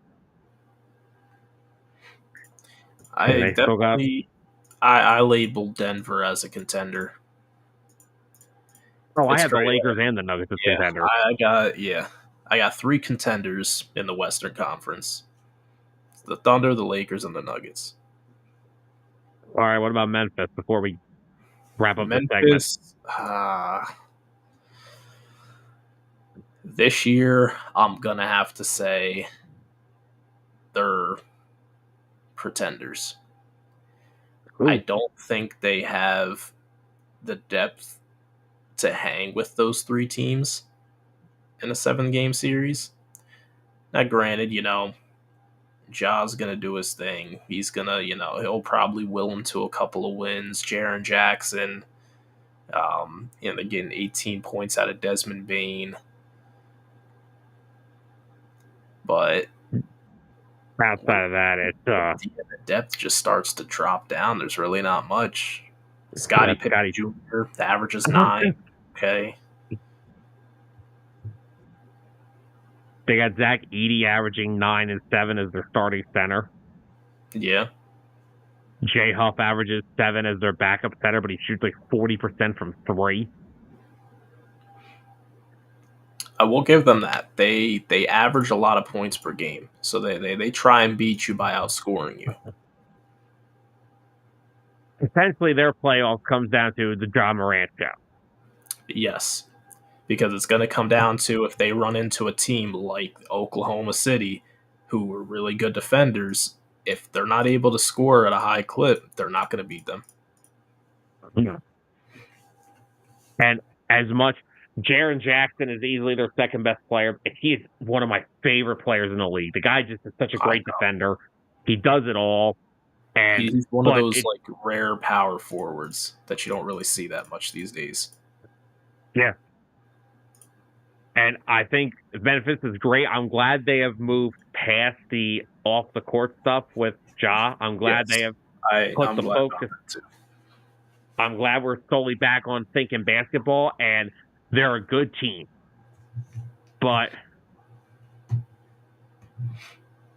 I don't.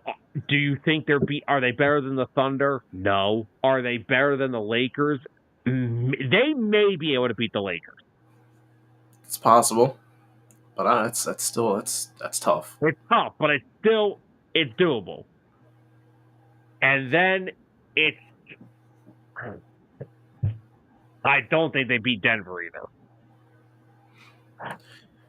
Yeah, no, I don't see. I honestly think the Western Conference Finals is going to come down to Denver and Oklahoma. I agree.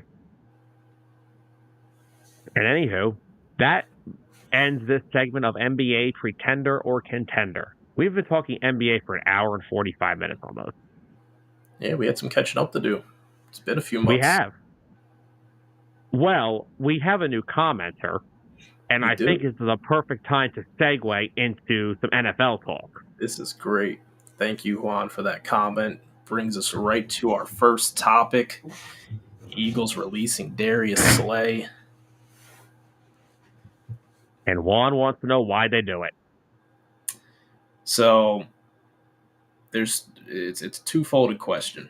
On one hand, they saved close to $5 million, I believe, toward the cap. Because he will be designated as a post-June 1st cut. Yeah. So they're saving money. Slay enjoyed probably one of his best seasons as an Eagle this year, but he's still getting up there in that age. He may have wanted a renegotiated contract. That's probably wasn't in his future with this team. It was great having him. Love the way he played this year, but we got so many young kids on that defensive side of the ball, so many up and coming talents. They're looking for the future with releasing him. Well, and here's the other thing when it comes to this. Darius Slay had what? I think it was at least a $12 million cap hit coming into next year. He was never going to be an Eagle into that money. Yeah. Now, there is a report, this is per John Clark, him coming back on a lesser amount is still a possibility. Okay. However, if I'm looking into this, I think it's less likely than what happened 2 years ago when he was released after that Super Bowl. I Yeah. think it's a less of a chance that it happens this time. Because But to isn't answer, Isaiah Rodgers going to be a free agent currently? yes. And they need to think about bringing him back. I think the money they Okay. save from him, they'll put back into Isaiah Rodgers. I think honestly, I think they're going to use that to put it into multiple guys. I think that goes to Isaiah Rodgers. I think it goes into someone like an Oren Burks and a Fred Johnson. Yeah, Those guys matter too. they do. Depth, man. That's the reason they got there. But Next man up. to answer Juan's question a little more, I know letting Slay go is it's a shock to some, but Juan, let me explain as well.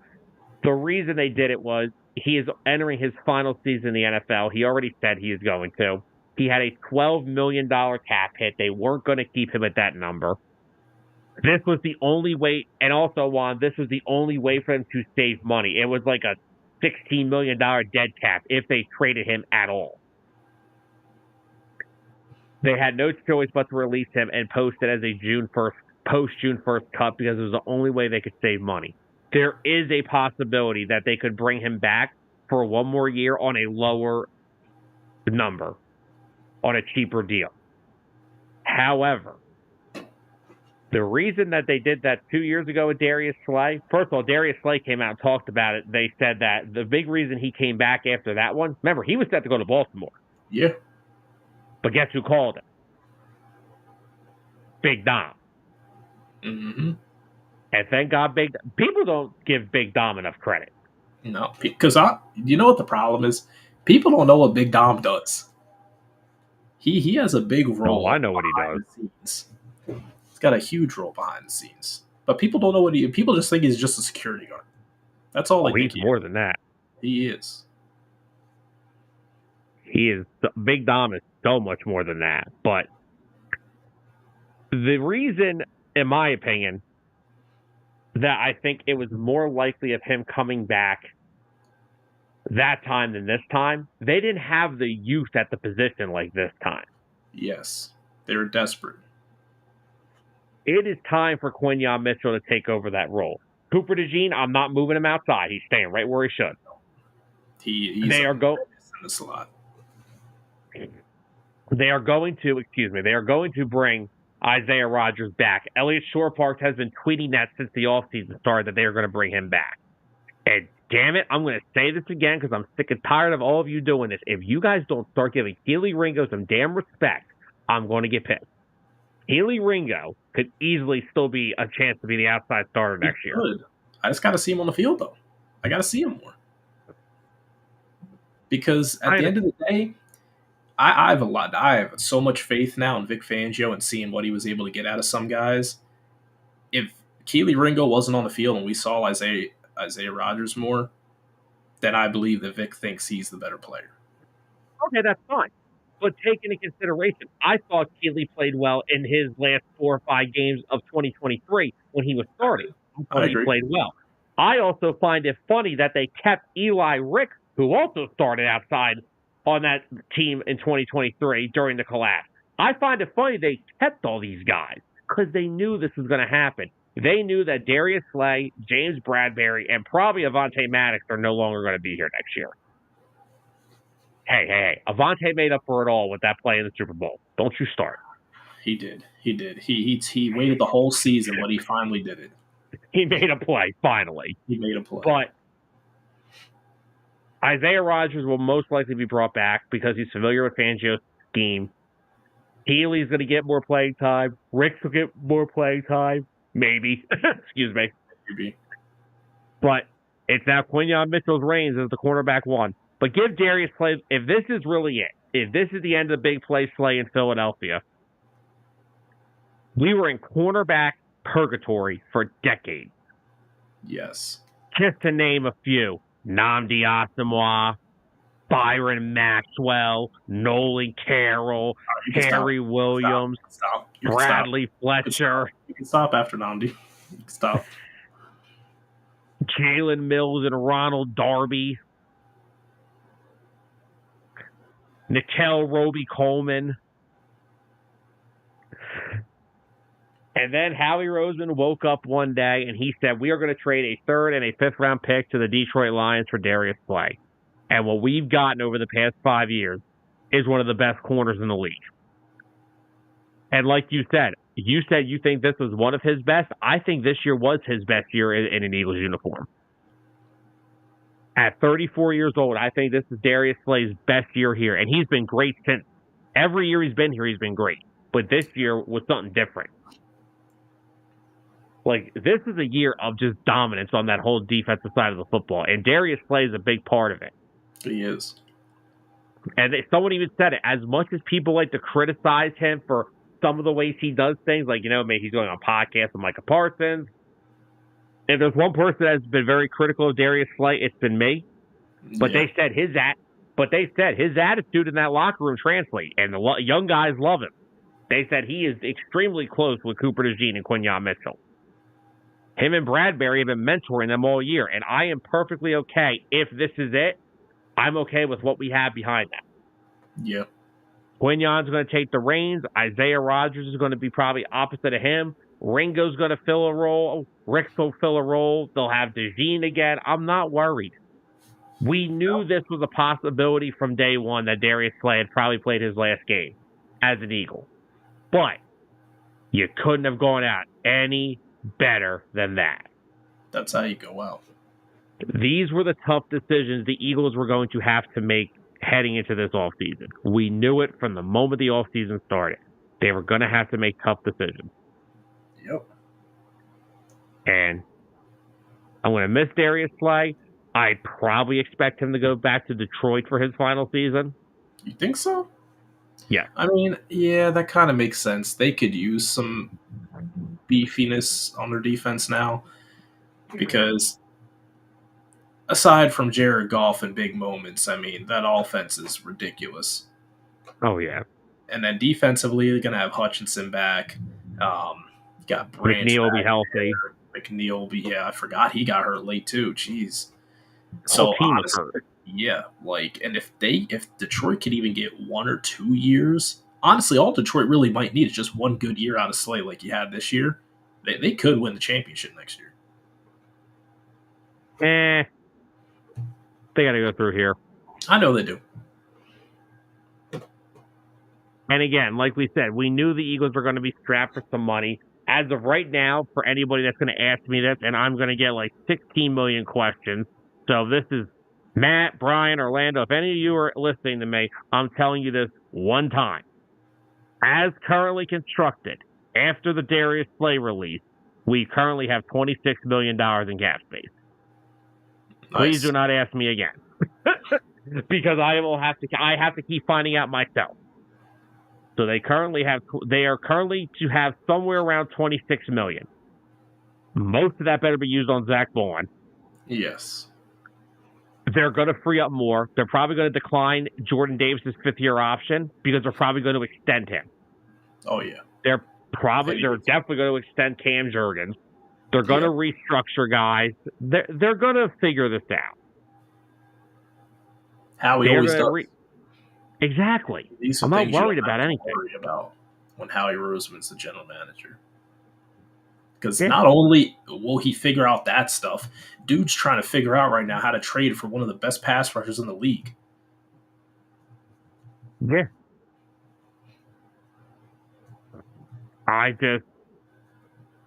No tough decision that we do this offseason is going to have me concerned.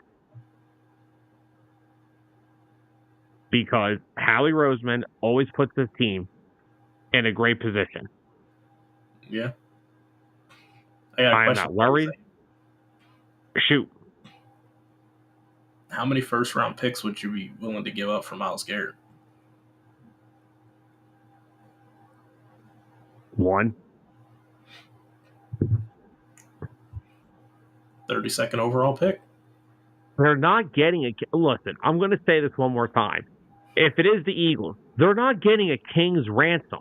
The Browns, because here's the problem. He's already said he's not going to renegotiate for an extension in Cleveland. He already said he doesn't want to play in Cleveland. And once again, this is a loaded edge rusher draft class, and there's a pretty decent amount of edge rushers available in free agency. Yeah. Howie Roseman need to give away first-round pick for him? You're going to have to give up at least one. Hey, man, if it's one, 32. No, I'm giving you 32 all day for Myles Garrett. I don't care. Because, look, you saw what Saquon Barkley did for this offense. Can you imagine what Myles Garrett's going to do to this defense? What Vic Fangio's already done?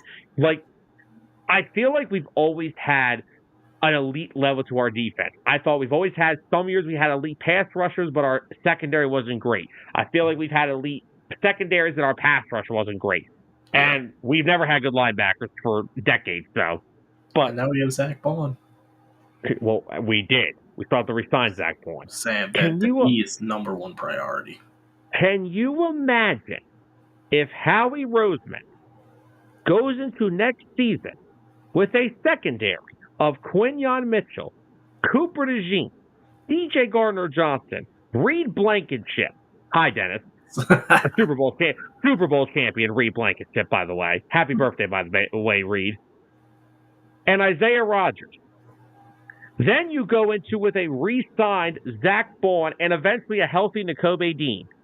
And then you have a defensive line that consists of Myles Garrett, who is the size of Lincoln Financial Field, Jalen Carter, and Nolan Smith. Can you imagine? That is literally the closest thing to a damn near perfect defense. I can't think of anything better. Yeah, I agree. And like I said, we don't know. I don't know if we're going to get Myles Garrett, but I guarantee you we're going to walk out of the free agent market with one pass rusher. It may not be him.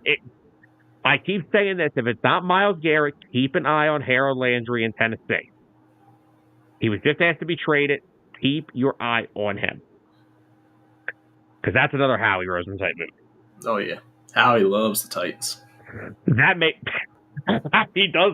Howie Roseman loves the Tennessee Titans and the New York Giants, and they can't stand us. Yep. But, no, I think the Eagles, this was a tough decision we knew they were going to have to make. And if this is it for Darius Slay, all we can say is thank you for the 5 years of you gave us, and thank you for that damn Super Bowl. Oh, yeah. Moving on into the other couple little nidbits around the NFL, the Eagles' nemesis, the Washington Commanders, they're in the news. They, over the weekend, acquired wide receiver, / running back, / fullback, / left tackle, / whatever he is, Deebo Samuel from the 49ers for a 5th-round pick. What are our thoughts on this, Tyler? This doesn't make me afraid of the Commanders. Now, granted, I think the Commanders are the probably most respected team in the NFC East aside from the Eagles, but okay. I don't view them as a threat by adding Deebo. Okay. If they would have added someone like Tyreek Hill, and then we could start talking. But yeah, Deebo Samuels. I mean, he's gonna add. He'll add a versatile element, another weapon for Kingsbury to play with. But am I afraid of the player Deebo Samuel? No, I'm not. No. I would just like for some Commanders fans to answer, who do they think Deebo Samuel is? This is not like the Eagles getting T.O. from the Niners all those years ago. This isn't even equivalent to the Eagles getting A.J. Brown. It's not even close to when the Eagles got A.J. Brown. I think Deebo is a nice role player to fit into that offense. He is at least another respected weapon to put opposite of Terry McLaurin to try to draw some type of attention away from him. And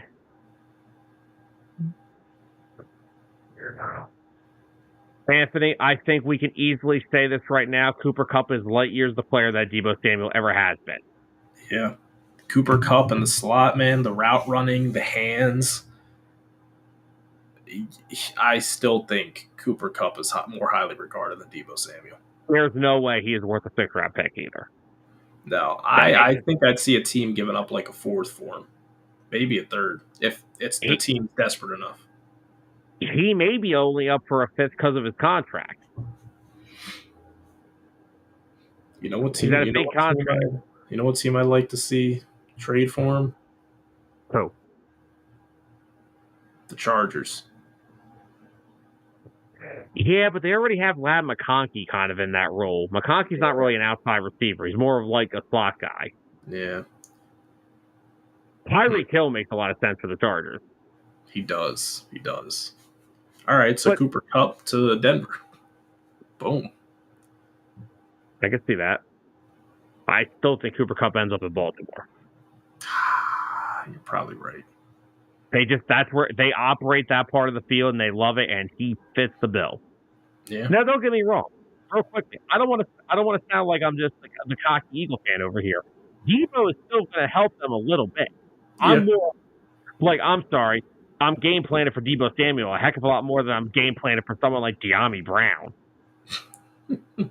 De'Ami Brown looked great against whatever 3rd stringers the Lions had in that game. Yeah, So, I like the move. You get a guy. I mean, he's owed $17 million this year. He's coming up on his next contract. Maybe you strike gold with that because some guys, when they're in a contract year, they ball out. Who knows? Yeah, I mean, at the end of the day, it's extra help for Terry McLaurin and another person for Jaden Daniels to throw the ball to. Yeah. I'd still like to see them bring back some of their other veterans. I would like to see them bring Bobby Wagner back. They should bring back Wagner and Ertz. Yes, and I would love to see them bring back Zach Ertz. Yeah. But it's a solid move.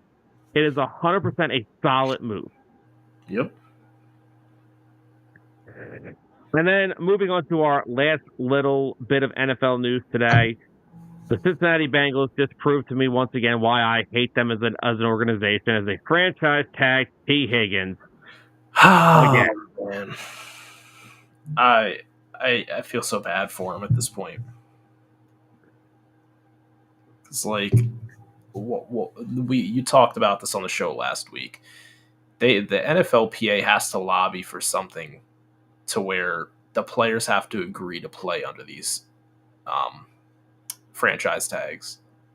Like, you can't just continuously force a guy to play off a 1-year deal with no guarantees. I just don't like the fact that, like, you cannot. Why do I have to play under the franchise tag? What if I don't want to? What if I don't want to? What if I want you to sign me to a 2-3 year deal? What if I don't want just a 1-year deal? What if I don't want to be here anymore? Yeah. Oh well. Franchise tag. Here you go, bud. Yeah, it's like no choice. Yeah. It's almost like a third word that I won't say on the air. But you know what I'm talking about. But I don't agree with it either. I think it's stupid. I think the player should have the option to reject it. If the player wants to stay there, say they just can't come to an agreement before the season. Organization comes back to them. Look, we like you a lot. We want you here. Let's just take another season. Let's get this thing hashed out. We'll get a deal done. And if the player mutually agrees, okay, let's do it. Then you're T. Higgins and you get the roundabout like, oh, we're going to pay you. Oh, well, now we got to pay Jamar, so now we may not sure how we're going to do this. So we're going to extend Jamar, but now we're going to tag you so we have you both for another year. No, I'm not. If I'm T. Higgins, I'm not doing that. You're picking Jamar over me? That's fine. Then let me go and so I can find my payday. Because Anthony, it is an option. The Bengals there's one of two options here. The Bengals either tagged him so they can get him signed, or they tagged him so they can get something of value for him. Which teams are interested? Why wouldn't they be? And by the way, I don't want to miss Anthony's comment saying every wide receiver seems to be a good fit for the Chargers. Well, yeah, that's because Quentin Johnston's their outside wide receiver. Yeah, anybody could. Dude, you could toss Cooper Kupp out there on the outside and he'll be better than Quentin Johnson. You could put a 40-year-old Andre Johnson out there, and he'd be good for the Chargers. Gosh. There's a name for you. Andre Johnson. Loved him. Easily one of the most underrated wide receivers of his time. Oh, yeah. Well, because he was overshadowed by his brother. Well, pretty much. Well, the NFL somehow found its way onto the show tonight. We did talk a lot of NBA tonight, but the NFL just couldn't wait another few days. Darius Slay released, Deebo Samuel traded, T. Higgins is tagged, and I'm sure there's a whole lot more stuff coming between now and next week. Yep.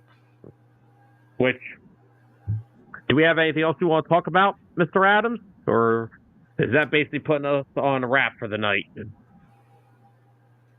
I mean, I think that's all the news. Yeah, what's going to happen is we're going to sit here, and then as soon as we end the show, breaking news. Something. So, but before we get out of here, just want to give everybody a quick heads up. Please make sure you all mark your calendars for next Monday, March the 10th, as that counts the start of NFL free agency, as legal tampering begins next Monday at noon Eastern time. 609 Sports Talk will, of course, be live at 5:30 for our free agency frenzy show, which we always look forward to. Always a bunch of stuff going on the first day of legal tampering. Last year, the Eagles signed Saquon Barkley. Who knows what could happen this year? And so we'll be right here on at 5:30, recapping all the craziness that happened. Oh, and Anthony brought up that Tom Brady flew Stafford to his home for nothing. Yeah, we forgot about that. Stafford is staying with the Rams, which we kind of all saw coming. Yep. So, sorry, Giants. Stafford was like, why the hell would I want to come play here? Who am I handing the ball to in the backfield? Yeah, never mind. I'm out of here. Back to LA. But yeah, everybody, just so everyone just wanted to throw that reminder out, be here next Monday for our free agency frenzy show. And also, before we also go, want to give everyone a quick update. This Thursday, the second ever edition of Hitting Home will be on to talk some Major League Baseball stuff. We got spring trainings and kicked into gear now. Season's only a few weeks away, so I will be on this Thursday. Who will be on with me? That will remain to be seen. But I will have a special guest on with me, and we will be talking some Major League Baseball. So, Tyler, you have anything else you want to say before we say goodbye to the people? That's about it. All righty then. Well, guys, as always, thank you all for joining us on what was another fun episode of 609 Sports Talk. We talked some NBA. We talked Sixers. We talked NBA pretender or contender. We brought you up to date with the latest NFL news. Thank you, everybody who tuned in tonight with us. Juan, Anthony, Clint, all you guys that threw some comments in the chat tonight. Thank you, everybody, for joining us. We hope you guys enjoyed this episode, and we will be back here next Monday, NFL free agency frenzy. And, of course, like I said, Hitting Home will be live this Thursday to talk some Major League Baseball. So, guys, thank you all for joining us. We hope you all have a great rest of your week. And for all of our fans, thank you once again for joining.